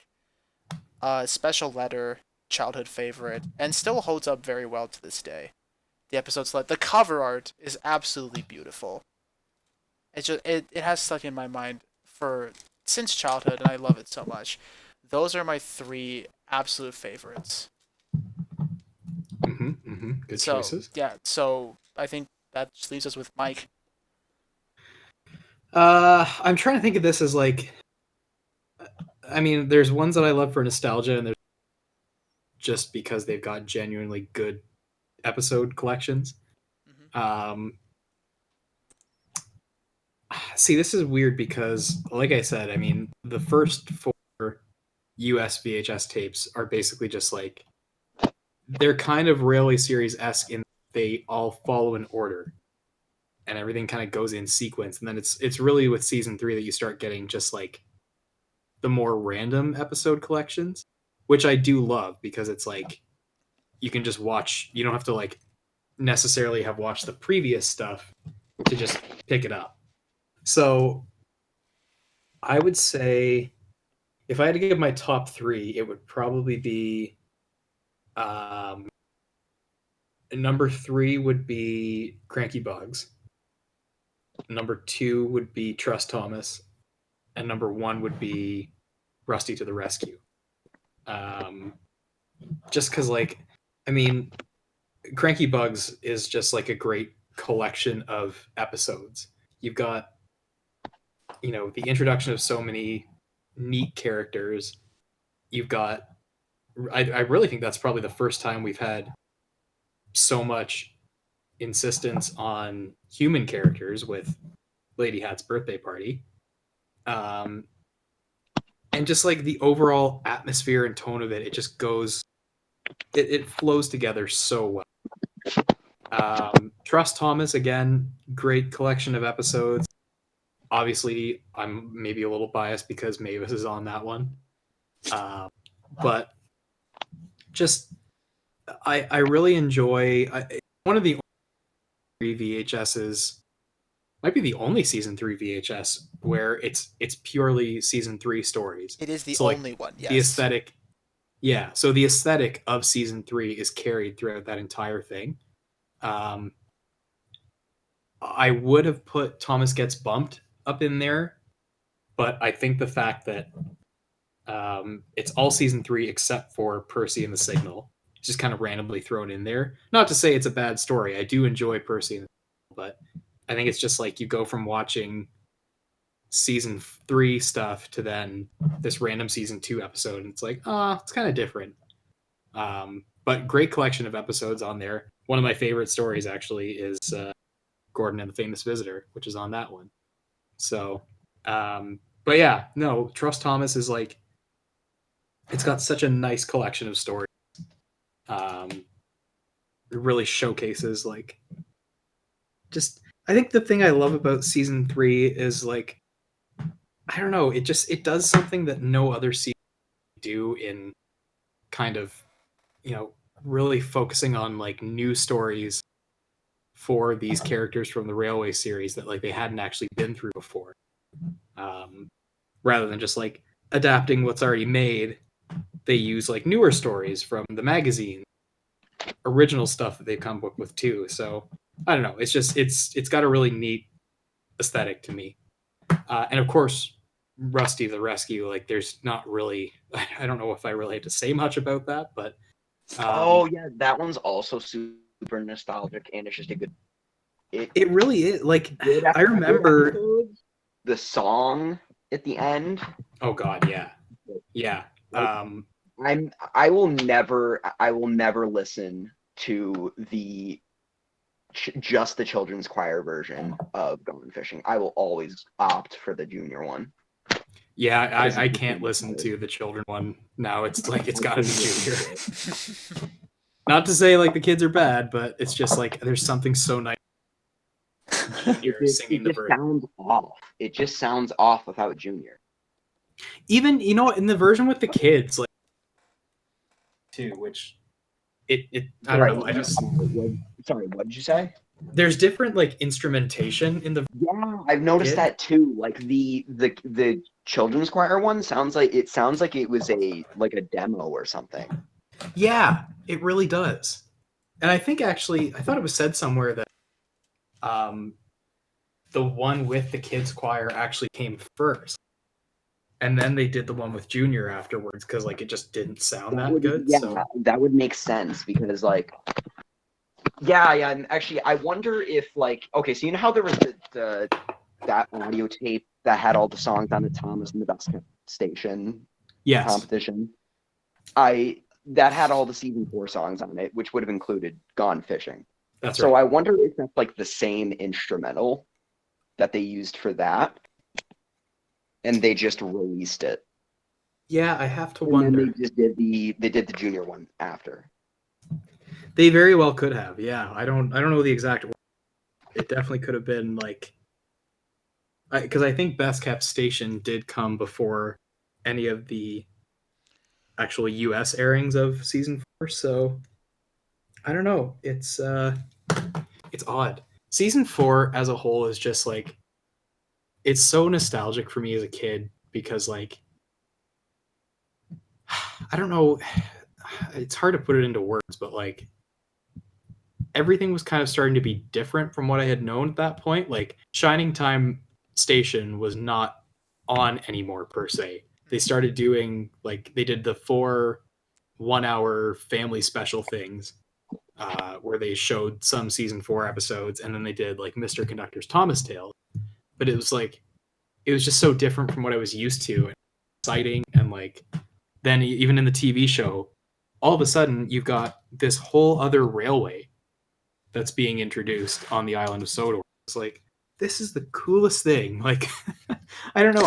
I will never forget, like, getting those season 4 VHSs and just like completely falling in love with these new characters. And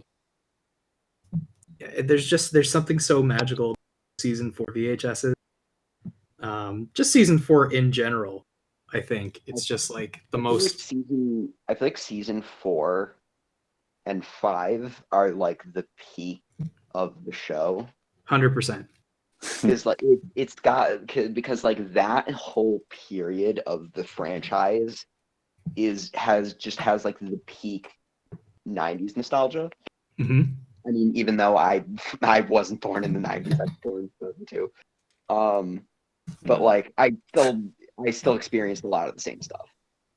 So like I'm super nostalgic for season 5 because I grew up with a lot. I basically had every season 5 tape except Rescues, Races, Rescues, and Runaways. But I saw that one frequently because of a friend of my mom's had it, and they let me borrow it. Yeah, Like, the only one I never saw was What? the only season 5 VHS I never saw or owned was Make Someone Happy. I have that's another one I watched a lot. What was I saying? Yeah. So like I basically had exposure to all of season 5. So like I like that whole period and like everything associated with that season, well, as well as season 4, is just like really nostalgic. Oh yeah.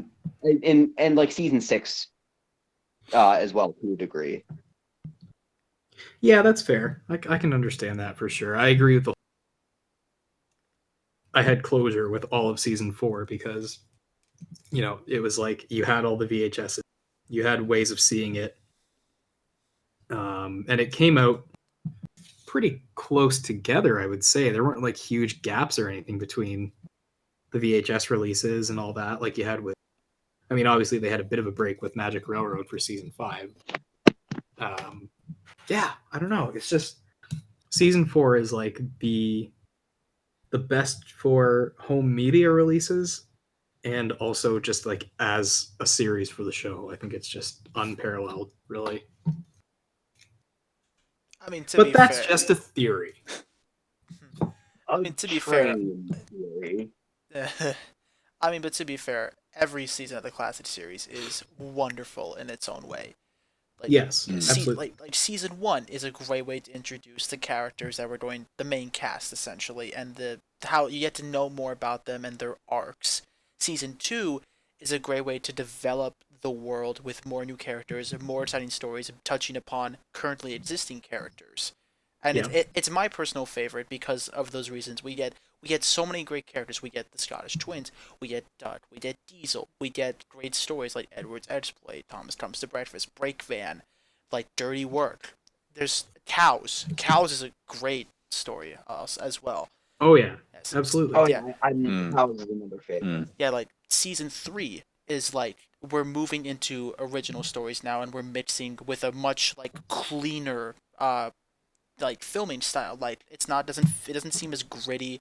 There's not as many new characters, but the stories with them are excellent as well. Season 4 is kind of back to basics, with like mostly, except with one exception, which is the Rescue Audrey stories, gigantic sets, which was when everything's, despite the fact that these engines are so small, the landscapes just dominate everything, and it's just stunning. And Oh, season yeah. 5 is the more gritty take where there's like an accident in every episode, and with basically everyone fears for their life because karmic retribution has a vengeance now. Oh yes, absolutely. It was, yeah, season 5 was definitely like these are all the ideas that we wanted to put in, and it worked. A lot of them really did work. Oh yeah. Hmm. Yeah, a lot of them. It also helps that they got someone to inject just a little bit of those Audrey tendencies in there with like the whole like railway, like basing things off of like real incidents. Yeah, Because like they got David Maidment. Oh fuck! Oh Jesus Christ! what? Oh Like, fuck! Hold What? on, I'll be back. I'll be back. I'll explain later. This will be a story. Okay. Anyway, yeah, they got like, and they got David Maidment, and he actually like worked on Railway. So like he had story ideas to put in there. Like he helped out with some of the best episodes in that season. Yeah, Ba. I hear a lot of people saying Ba is a weak story, but what I love I about it won't is have that it. Won't yeah, have it. It's I a lo- fantastic story. I love Ba. I love that Yeah, because of course it's a good story. yeah, and the best part is it is actually based off of a real life thing where like rams Mhm. used to inhabit like abandoned stations. And so yeah, it's really cool, and also it's a great mystery with a bait and switch at the end. It's I've really returned. yes. Let's hear your story. Okay.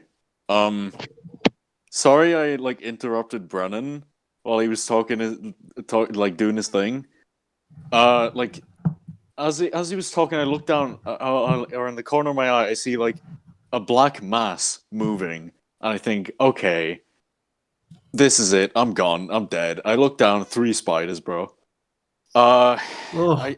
Yeah, they were just like, it was a gang, basically. He's come out of hibernation, Jordan. No. No. Anyway, no, I took my grandfather's slipper. I was on a triple kill. Yeah, just like whack-a-mole, just like bop bop bop, gone. Anyway, for the carry sake of on. variety, should we do some non-Thomas favorites? Yeah, that's fine. I have a good Thomas thing to come back to though. Once we're done with that. Yes. All right. Okay. So Brennan, you're so interested. You take the wheel.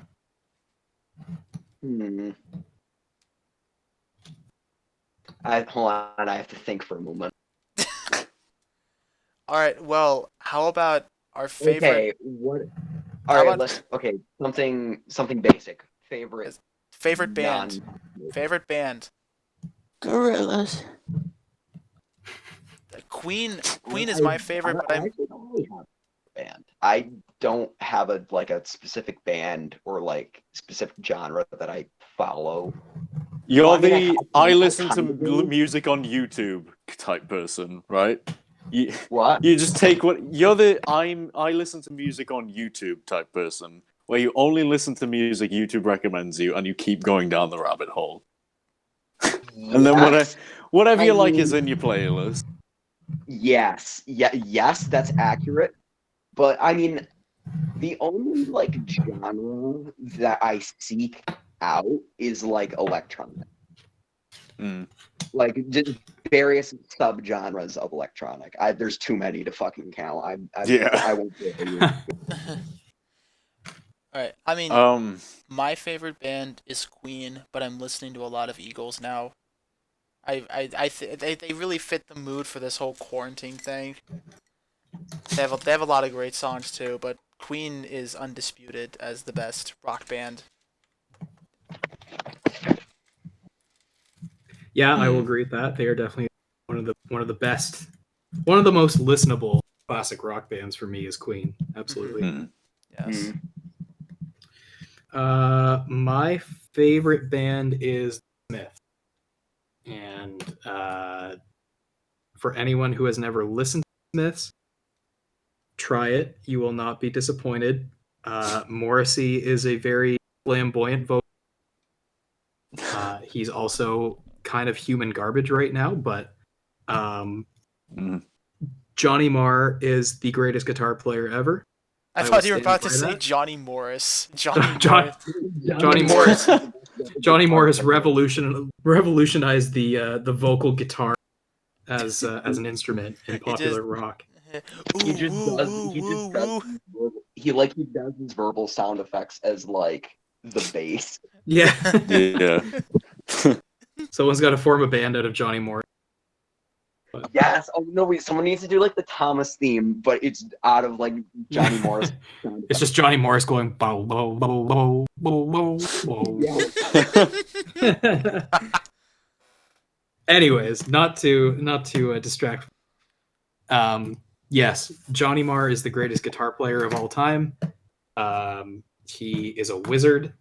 I wish I was him in terms of guitar playing. And yeah, the Smiths are great. They were just like, they knew they were a white band from England, but they played around with like so many different styles, and like if you didn't see them, then you wouldn't be able to really know where they were from.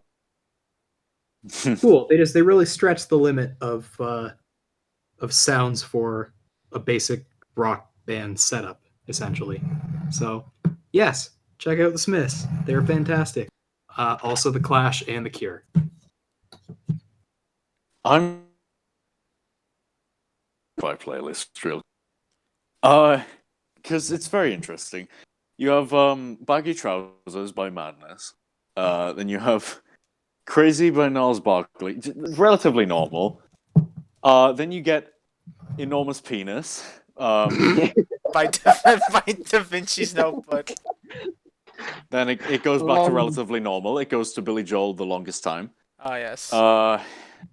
So then Jordan, you're the same type as me. You're just go. That's why I had to point it out, because I'm exactly that type. I listen to music on YouTube and see where it takes me. How about I read off some of my playlists as well? Yeah. George, tell me right now, is Ram Ranch on there? Ram, that's the Zelda thing, right? No, that's No. Lon Ranch. I'm talking Ram Right. Ranch. No, I'll have to look that up later. I might know Okay, it. you won't be I will disappointed. No, I'm afraid, because two of you laughed. I'm laughing because he's laughing. Because I can't wait to get a message from George. Here's an excerpt of my playlist. Sweet Dreams Are Made of This. 2018 remastered Sweet Dreams, but I put Kahoot music over it. The Settle in Carlisle by Dave Golder. 8 Freight Blues by Dave Golder. Last Train to London by ELO. Nice. And Princess of the Night by Saxon. So like that's just that'll give you a general idea of what my playlist is like. I mean, ELO is really good though. ELO is fantastical. Yeah. So straight after The Longest Time by Billy Joel, I have Ready to Die. Actually, I also have that on my Not Ready to Die, but I also have The Longest Time on my playlist. Yeah, no, it's just a good song. I love it. It is. Yeah. Well, that and also Bathroom Serenade made me like it more. Yeah, no, Bathroom Serenade is like godlike videos, dude. Yeah, that is classic YouTube. So after Ready to Die, we have Stuff His Way, Red Red Wine, Take On Me, I Want It That Way by the Backstreet Boys, Baby One More Time by Britney Spears. Then we have We Like to Party by the Venga Boys. That's classic. You know. Take On Me, that's also on my playlist. Then Barbie Girl by Aqua. I forgot I had that. What else is... Oh, Poker Face by Weird Al Yankovic. That's like... You have to have that on your playlist somewhere. It's so good. Oh, wait, no, okay. You gotta if you're a Thomas fan, you are legally required to have Break My Stride in your... I do. Do you guys want to know Everyone has Break My Stride. Do you guys want to know something? Okay, but- I actually used to not really like Break My Stride. Oh, what? I actually didn't. The thing is, I actually didn't discover that because of Thomas. Was it I just TikTok? came across it one day, and I was like, "Oh my god, this is a." Not I only is discovered the it through opening Tuck of the song Tugboat. by Thomas, but it's a good song, and it just became my favorite song. That's fair. I just discovered it through Tuck of the Tugboat, which is Thomas DOTD's thing. His little series about boats. Oh, here's a story behind this one. So I have Viva La Vida in my playlist, but I had to settle for it because as you all know, I'm the Minecraft guy, and I couldn't find the Minecraft version, so I had to settle for Viva La Vida, and it doesn't sound correct at all. I don't like it. I have to suffer through it. So of course, All Star by Smash Mouth, the San Diego song from South Park, The ultimate showdown of ultimate history. Oh my god. Yo, I remember that video. Oh, bro, you just hit me with nostalgia. It's so good. Stahl from Minecraft, of course. Wonderwall. You know. Did I not put It's Hit to Be Square in here? That's I crime. thought you were about to also say have- something I else. also have that on my playlist. I only have that. I only have that on my. Actually, that's the last thing I added to my playlist. Wii I Tennis only by have that Splash on there. Daddy. I only have that on there because of the meme of Yeah. just fuck these. That's the only reason I have that on there. Hard Times by the Jetsons. This one has a story behind it. Because I was playing Sonic 3, or whichever one it was, and it had the Ice Cap Zone song. And Ice Cap Zone... It's a bop. Ice Cap Zone is a bop, but I researched into it a little bit more, because I was like, oh yeah, Michael Jackson worked on this, and it turns out half the songs he didn't anyway, so... I looked into it. Then Ice Cap Zone, it had like a thing where it's like, oh, people thought it was based on the Jackson song, but it's actually based on this song. I listened to it. It's such a fucking bop. It's so good. No, seriously, I recommend you listen to Hard Times by the Jetson. It's really good. Hard Times by the Sorry, Jetson. my audio cut out. I had to hang up for a moment. Jord, this whole time I thought you've been saying the Jetsons. As in, The like, Jetsons? the old Hanna-Barbera cartoon. It's like, it's I spelled didn't know like the that, but it's Jetsons had a got soundtrack. Yeah, it would be very weird if they had that. Africa by Toto, of course, like required. Summer Sunday, The Locomotion, He's a Really Useful Engine, all in a row. To be fair, Never Gonna Give You Up. Summer Sunday is actually legitimately catchy. Yeah, no, it's a good song. Like, yeah, Smooth Criminal, Billie Jean, Never Gonna Give You Up. You Spin Me Right Round. Never. Okay. All right. So, I had a conversation a little while ago about how Never Gonna Give You Up is like one of the most hated songs of all time, and I'm just like, really? Like, I thought a lot of people like that song. I'm just like, do any of you guys like that song? It's really good. It's so good. Yeah, is it People only hate it because they got rickrolled. Yeah, that's literally the only reason. Exactly. They're just salty they got rickrolled. Yeah. No, every time I got rickrolled, I was like, joke's on you, fucker, I like the song. Yeah. So I'd listen to it every time. Yeah, it's a legitimately. I like it's a good beat. The guy's got a great voice too. Yeah. No, Rick Astley's got a really good voice. Jordan, I'm surprised It's Not Unusual is not on your list. What's not on my list? Sorry? It's not unusual. It's not unusual. Uh-oh. I mean, considering that Tom Jones is Welsh. Wait, hang on. You cut out for a sec. What was that? I only know what that song is because of John Mulaney. No, Jordan. What's New Pussycat? Yeah, no, the Salt and Pepper Diner. Oh, That's- right. that- Yeah. Yeah. No, that's the song they inserted randomly in between the What's New Pussycats. After 11 What's New Pussycats, my friend John's like, wait, let's put in one. It's not unusual. Yeah. But no, Jordan, I'm surprised that... There's a video on YouTube that's like, but it's like, you know how they put in like 21 21. What's New Pussycats, but Bruh. like they unplugged it after like 11. Yeah. So like, but there's a YouTube video on where it's like the full 21, and it's like 45 minutes long. It's supposed to be like a challenge. One time I listened to the whole thing, and oh my god, I can see where the people in the diner are coming from, because after a while it gets so annoying, because like it does just sound like the same, like you really can't tell where the song ends. Yeah. Yeah. But no, Jordan, I'm surprised that It's Not Unusual isn't on your list because Tom Jones is Welsh. It's in my grandfather's playlist. It's somewhere in there. Yeah. Well, I'd say playlist. It's on his custom CD, what some people might call a mixtape, but yeah, Yeah. it's in there somewhere. Yeah. I will say, like, through listening to a lot of classic rock, I've become really, like, attracted to, like, the old ways that, like, you listen to music. Like, I got a record player so that I would have vinyls of, like, classic. I have, like, Queen, I have Eagles, I have a whole bunch of stuff, AC/DC and all that. It's so good to, like, I don't know, I'm trying to get a Walkman and get actual, like, cassette tapes to listen to music. I just like I don't know if it's because of the aesthetic or because it looks like geeky, and I'm just into old tech.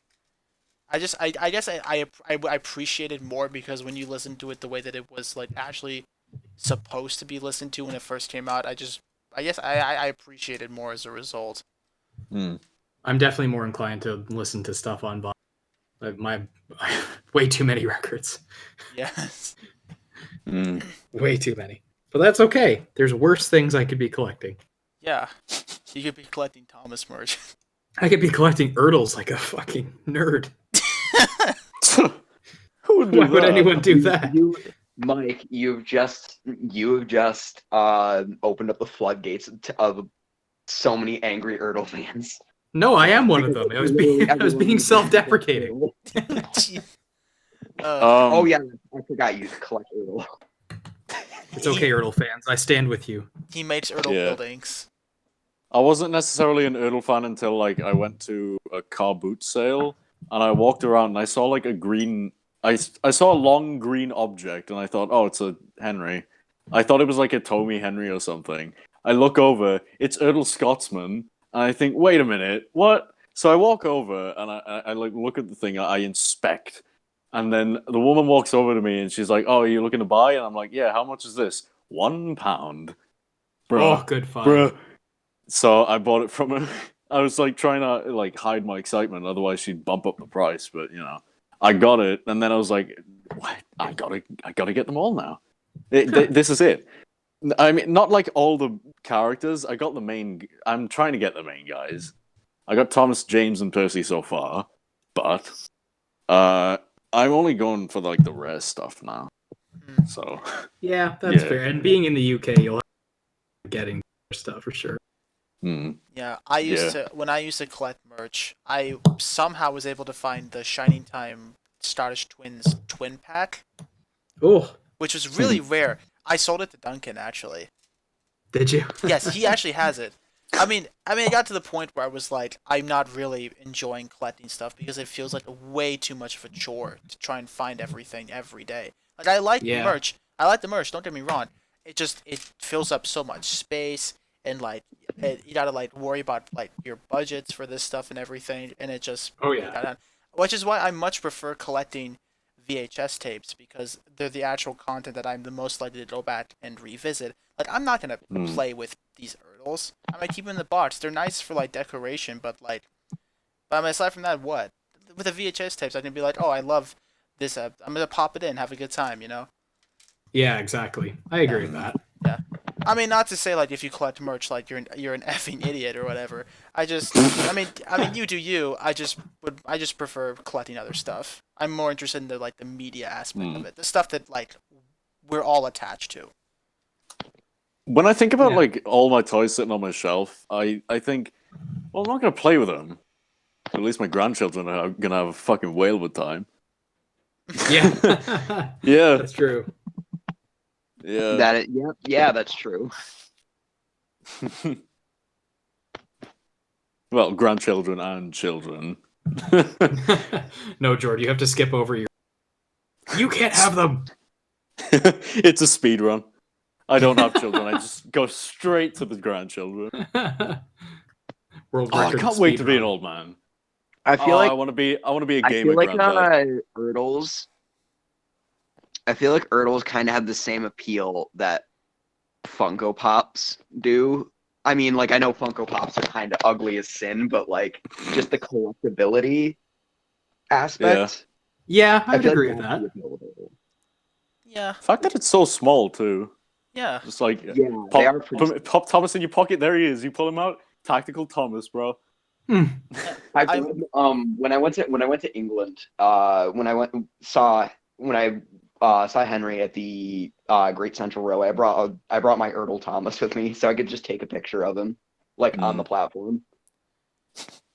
Yeah. Like I don't know. Erdls are just like they're. I literally just stuck him in my pocket, like you said.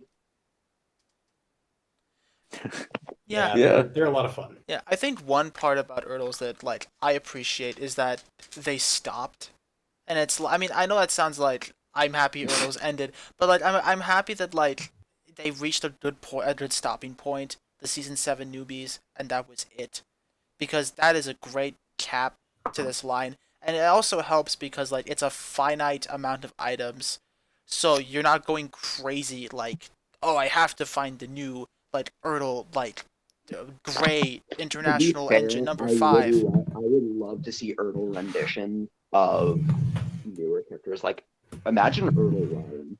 Oh, somebody did a Nia custom using a Thomas. It looked really good. Yeah, I remember that. Yeah, that was really Yes. good. Okay, actually, pick one character to be made into Erdl. If like nothing, like they just come back for one item, what would it be? Freddy.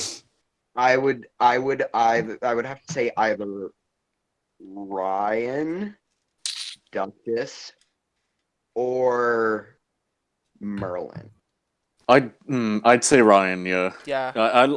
I like to think he'd be chunky as fuck, and you, as Leo Kim video put it, throw him and he'll like go through the TV. No, yeah, Ryan's my pick as well. Yeah. I mean, I may just be biased because he's my favorite Brenner era character, but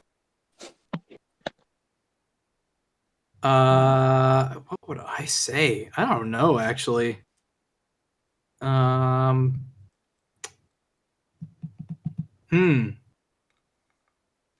That's tough. I don't know why I want to say Freddy for some reason. Freddy. Yeah, but he would look good though. He would look really good as an Erdl. I agree. Freddy or Mighty Mac. I would like to see Mighty Mac as an. Oh, that would be awesome. That would be epic. I would love that. Yeah. That'd be great. Yeah, let's make it happen. Can any of our listeners on shit listen? This is Uncle Truck coming to you straight from the heart. If you can fandangle an Erdl scale Freddy and or Mighty Mac, I would be forever in your debt. I would love it. I would really love it. That's all. That's all I'm going to say about it. Speaking of plant Erdl, that earworm. Speaking of Erdl Narrowgauge boys, Erdl Luke. Oh yeah. Luke. Erdl what? Sorry. Luke. My choices. Luke. Erdl Luke would be interesting. I agree. Yeah. Erdl, I could see him working in oh my God. style. Erdl Victor, of course, the best the best, one of the best sieging characters. Period. Oh yeah, I agree.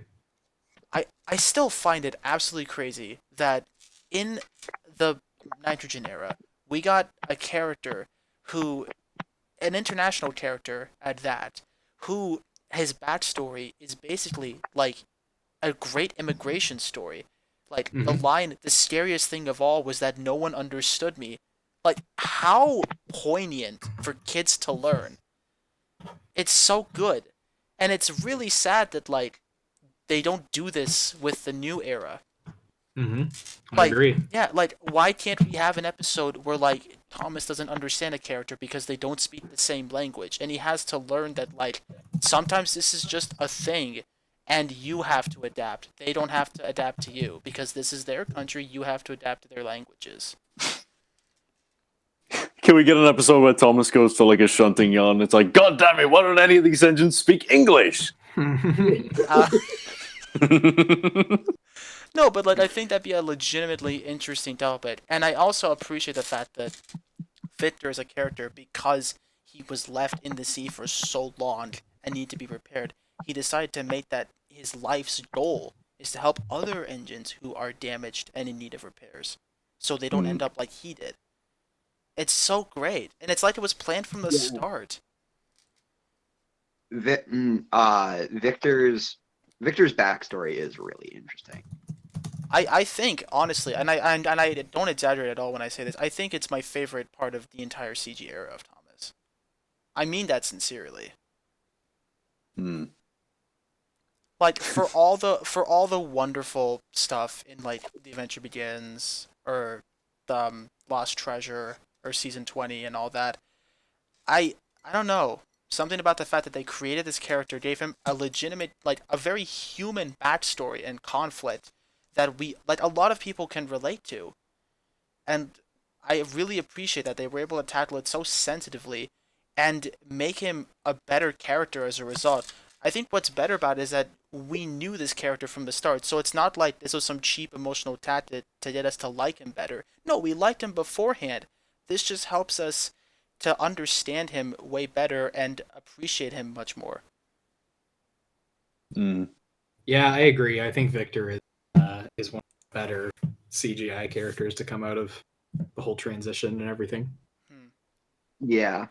Yeah, I think I appreciate him more as a result, like, cause like I've been rewatching like a lot of the Brenner era, and I don't. Am I the only one who thinks that it's not as strong as we all thought it was when it first came out? And am I the only one who thinks that, like, in terms of like some episodes and the new characters? I guess. Like, I remember everyone used to No. be all over like the Tale of the Brave Newbies when they came out. Like, everyone loved Gator, everyone loved Marion, everyone loved Timothy, and everyone liked Reg. But like Okay, now, I didn't mind Gator. Gator was pretty cool, I, but everybody else is like, eh. yeah, I'm pretty in on him too. Timothy didn't really develop much as a character. He just sort of exists. Marion, I'm not a big fan of. I'm sorry to anyone who might be offended by hearing that. I appreciate the fact that she has a well-defined character. I just don't find her entertaining. And like in season 18, she's all over the place. Like in one episode, she's like goofy and like clumsy, and another episode, she's a very strict mom, and the other one, she's naive again. It's very all over the place. Which I think she can be all those things. I mean, it definitely. I think it works because like you throw her in the situation with Bill and Ben, and she kind of has to assume that mom because they're such shit disturbers. And then like you throw her out into the world elsewhere where she doesn't have to be the mom. She's like, oh my god, all these new things. Like, this is crazy. What could happen if I dig here? You know, like it. I think it works. I think it works for her. Oh my And god. I also really like Tim. Oh my god, the small trains. Oh, They I are love. supernatural. They are supernaturally gifted. No, I love her in Lost Treasure. I love that. I love that side plot. Okay, now that you mentioned Victor, I've been thinking over it, and I remembered this is gonna go into a point I'm gonna mention later on, but I, I remember when it was I remember the day the show switched to CGI. There was a model episode before, and then it was like, okay, now for the new stuff. I was like, wait a minute, what? And it like showed the opening to that. To the like CGI era, and I was like, "What? What's the point? Why am I watching this, bro?" And I was like, 6, but it doesn't.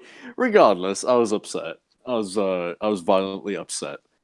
And then I remember Blue Mountain Mystery coming out, and I got it as a gift, not as like a birthday thing or like a Christmas thing. I just got it. And I watched it, and I was like, okay, maybe the CGI thing ain't too bad. Like, can we please talk about how good Blue Mountain Mystery is for a sec? Oh yeah, it's a high point. It's so great. Oh, it's very good. I like the urgency of the ending. Like everybody who's been established is there at that moment. Diesel's threatening Thomas and shit, or like threatening Luke or whatever. Luke's running away, and Thomas is like, "Okay, there's literally nothing I can do. Owen, pull me up." And he goes up, goes onto narrow gauge track, somehow manages to slide his way over to Luke, and then like an epic crash scene at the end. It's so good. Yeah, it's funny because I too remember being like, when I heard that it was going to CGI, well, that kind of sucks. Like, I'm gonna miss the models and everything. But Blue Mountain Mystery is one of those things. At this point in time, I truly cannot imagine it as a model series special. Yeah. Like, I don't think it would have been the same if they had done that with the models. I think you needed CGI, especially for that ending scene. I think you definitely needed CGI. They would have tried it in models regardless, but they would have tried killed for Thomas sure. and Luke. Yeah. Like, same thing with Slottle. I can't imagine. I can't believe I just said the short. Sorry, lost track. Slottle. I thought you were talking about the little pink creature from the sea, the axolotl thing or whatever it's called. With the models, Blue Mountain Mystery would have been way too expensive. Yes. Yeah. Like, imagine building the Blue Mountain Quarry with models. Like, imagine how expensive that set alone must be. Yeah, but even worse, imagine filming. Yeah, imagine it all takes place in one like central area, and then you have all these different winding paths. How are you going to climb over that? Like all the like winding paths are elevated above. Oh, you know what I just realized? So it's like basically in like a big bowl. Yeah, you know what I realized? Like, if they filmed with the large-scale models, imagine how big the standardized tracks would be. And, like, imagine the scale to that. That's crazy! Yeah, that's why I feel like kind of thought about it in that problem that they would have had the same problem they did working on tugs. Like, it would have been so cramped when filming. Yeah. Like, they had to get in the tank for tugs. For Krugs. Like, the people who worked on tugs started having back problems after that. Yeah. Yeah.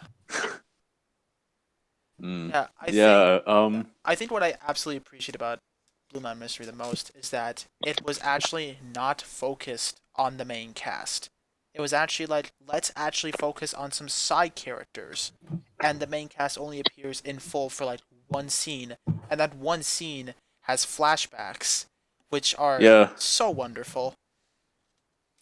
Oh, and the shot-for-shot Mine remake too. Yeah. It's just so wonderful to me. And I also like the fact that, like, the newbie, like, Luke actually, like, as a character, goes through, like, an emotional arc. Like, he feels guilt and, like, he's in hiding. Like, he cries too. Yeah. He cries. Yeah. I appreciate, like, the last time, remember, in Day of the Diesels when that happened, it didn't feel warranted at all. Like, it felt very cheap when they used it. But here... I don't like seeing Percy sad. I know. That was so uncomfortable. I remember when Streak and Brennan were like workshopping some stuff. This was before Writer's Chat, but they were workshopping some stuff. And I was rewatching Day of the Diesels because I was like, oh yeah, I want to remake this. I watched that. I really didn't expect Percy to cry, and I was like, oh damn. Oh fuck, my heart. Ow. Yeah, it was a shock, but a welcome one. Yeah, but it's not enough to save Day of the Diesels. Day of the Diesels is one of the absolute worst Thomas things ever. It's just very dull. Yeah. It's dull, but I like it. It could have been so much better, though. I mean, that's why I wanted to remake it, so... But either way, back to Blue Mountain Mystery. Yes. I love it so much. Yes. Yeah. It's so good. Yeah. I like that it's essentially season 4 part 2. Yes. It's like it's exactly what season 4 did actually. Yeah, like you had season 1, 2, 3 building up the main railway, but then it's like, oh, but there's also this, and then they treat you with all these little things. And yeah, Blue Mountain Mystery just kind of builds on that again. And it's like, oh, we've seen so much of the standard gauge episodes. Why don't we take it to these little guys? And then they have like this really, really compelling story that's that's so interesting. Yeah, it's so Hmm. great, and Oh, I'm really happy to be seeing the narrative engines again in season 24. I'm really excited for that episode. I'm kind of excited. I'm not excited to see them bounce necessarily. Ugh. Because, yeah. Another good thing Mountain Mystery does, as well as season 4, is nails how close it is to Wales, like, scarily accurate. As, of course, coming as someone who lives in Wales and has lived in Wales all my life, it's season 4. The scene with Rusty in particular is very. It gives off very like Welsh vibes. I know that's of course where they come from, where they're based from, but like, Wait, um, which scene? the one scene with Harold when they first meet. Oh, yeah, yeah. Oh, Rusty helps Peter Sam. Yeah. It seems like a very. It seems like I could walk there. It seems like the mountain behind me. I could just go there, and there it is. There's the railway line. And it nails that. And I've been to places like very similar to Blue Mountain Quarry, and it's very interesting how they can nail that, but everything else on Soto is kind of like, oh, here's take this idea from this and then mash that together with that, and it's very like mishmash, whatever. But the Scholarly Railway fucking nailed it, dude. The engines especially. I think that's the most impressive part. That they actually went down there and got the measurements and everything. Hmm. It's a shame about Duncan though. Eh. Oh, let's not talk about that.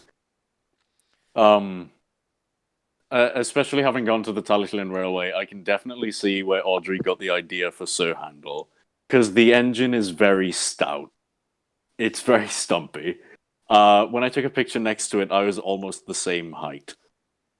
And just a small little stumpy engine with. By the way, Sir Hayden has an A4 whistle, and it's really loud. It hurts to listen to. It wasn't meant to go on this engine, but he has it anyway. You know what's great? You know what's so great about the engines on the Talyllyn is that even little details like that, they're their own story. They're their own story. You can translate it so well to the characters.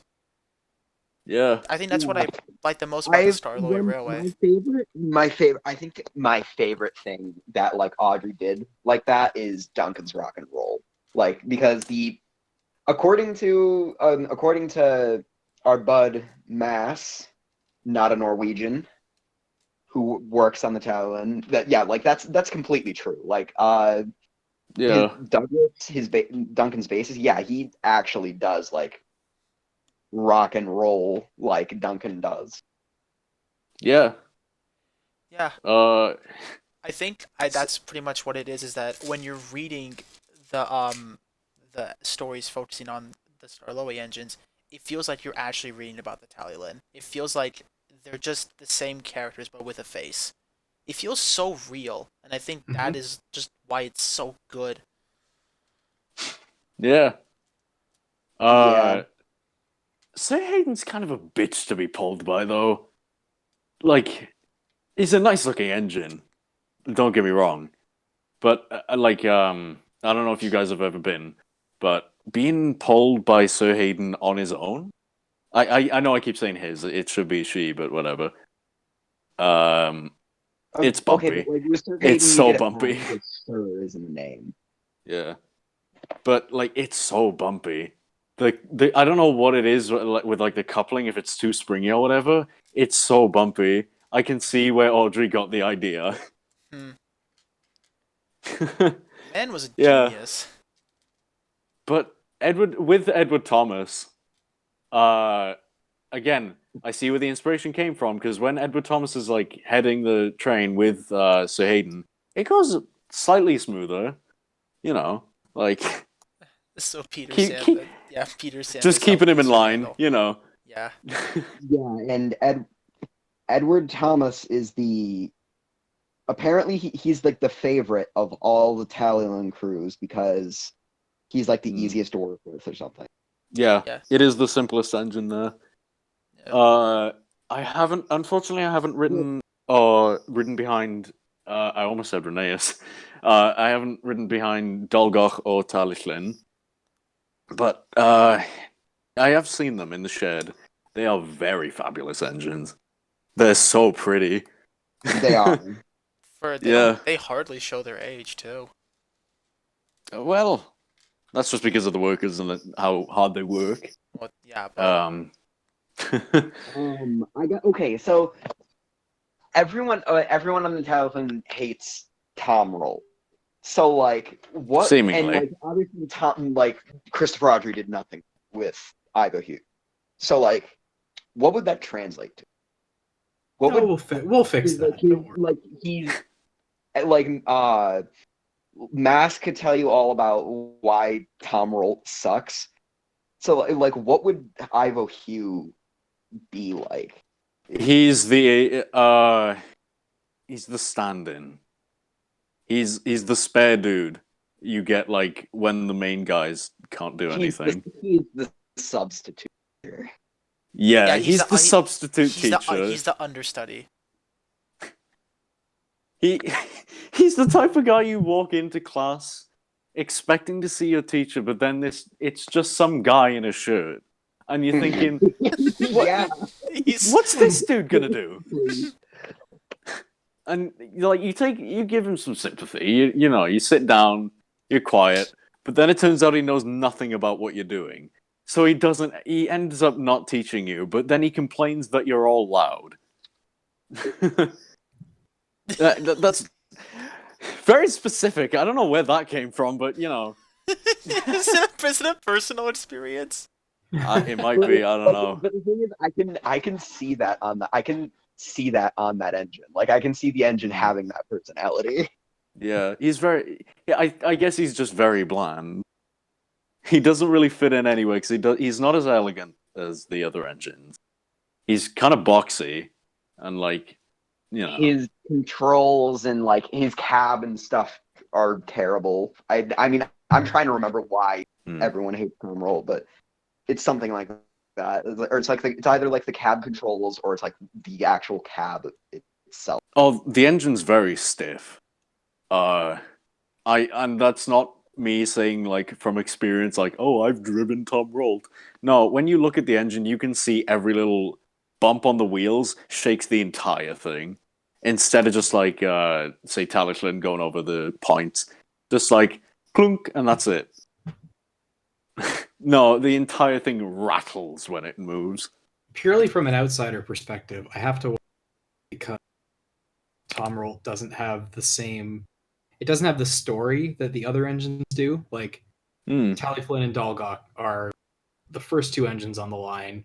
They saw it through, the hardest times. They saw it through to preservation, brought it to preservation.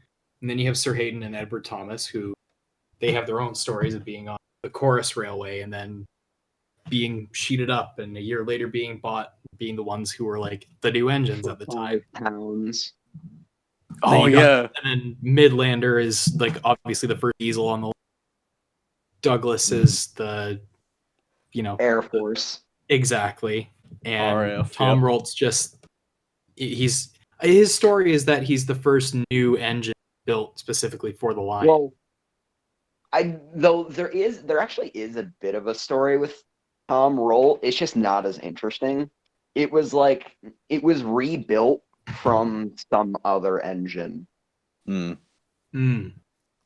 But like, so like they were building a new engine for the Talyllyn Railway, and they were trying to decide from a bunch of these different designs. And the actual guy, Tom Roll, he did not like the design that they chose. So even Tom Roll doesn't like Tom Roll. Mm-hmm. And yeah, they picked the design that he didn't like.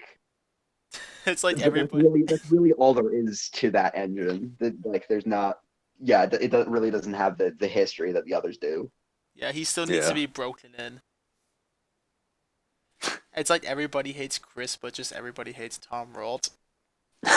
Literally. Yeah. But on the topic of the Talyllyn, I think the absolute best, or one of the absolute best fan productions focusing on the Starlowy Railway is George's Starlowy's Railway. It's I agree. it's so wonderful. It's so pleasant. Yeah, it's definitely one of the finest fan videos in terms of Scarlowy Rail stuff. There's no doubt about that. It's got such a charm to it. Like, I don't know. I think like every character is written so well. Yes. I think like the best way to describe it is that when I watch it, like I feel like I'm at ease. I feel like I just forget about everything. I'm just like this just makes me happy. I don't- George's music choices for that episode, like the music he has playing when the vintage train, like that's exactly the kind of music I would picture Peter Sam having as like background music. Yeah. He I think he used a lot of the sounds of the supermarket tracks. Yeah, I think so. Yeah. Speaking of Peter Sam, I remember when I went to Edison last year, I was talking to Matt, and I mentioned that like not the biggest fan of Peter Sam. He just didn't stand out to me, and Matt was like, the best way I can describe Peter Sam is that he's the guy who would he would work and save up all his money to go on vacation for a week, but the entire time he's on vacation, it's raining. Yeah. Yeah, that's true. Yeah, that's accurate. Yeah. I agree with that. It's so funny. Rusty's the janitor. Peter Sam's the workaholic who has bad luck. Sir Handel is like just a jerk. He's a grump. Sir Basically. Handel's me. Garfield. He's a stout grump. Yeah. Sir Handel is he's the top hat wearing monocle wearing snob. Except Yeah. he doesn't have the He's a knight. accessories. He is me. I'm small, I'm angry, and I think I'm way above what I actually am above. Duncan I'm is, small. I'm angry. and I'm proud of it. I'm small. I'm angry. And I'm proud of it. Duncan is George Carlin. Mm-hmm. Starlowy is the wise sage. Rheneas is the old guy who is like hip with the kids. Rheneas is the old guy who could get run over by a car on the way to work, but he'll still crawl his way there. Yeah. He'll show up like 5 hours late, but he'll be like, "I'm here." It's like you should have probably gone and seen a doctor. I think you should go to the hospital. No, there's work to do. Says but a scratch. Dude, your arms are off. Yeah, he's that guy. Yeah. However the quote goes, but yeah. A scratch with my arms off. Tom Rolt is a 7-year-old who just no one likes. He's a kid in the corner of the classroom that everyone's like, shut up. He is the substitute teacher. He is the substitute teacher. He's the sub. Yeah. Fred is the guy no one likes. He's Rusty's right-hand man. Everyone in Talyllyn loves Alf. Well, yeah, but Fred is lazy.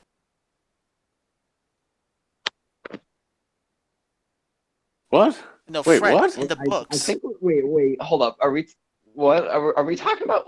Wait. Are we talking about? I thought that was minimum gauge. No, Fred is in the Frank 40. is minimum gauge. Yeah, Fred is the one you Fred never is- see in the books, but he's mentioned once.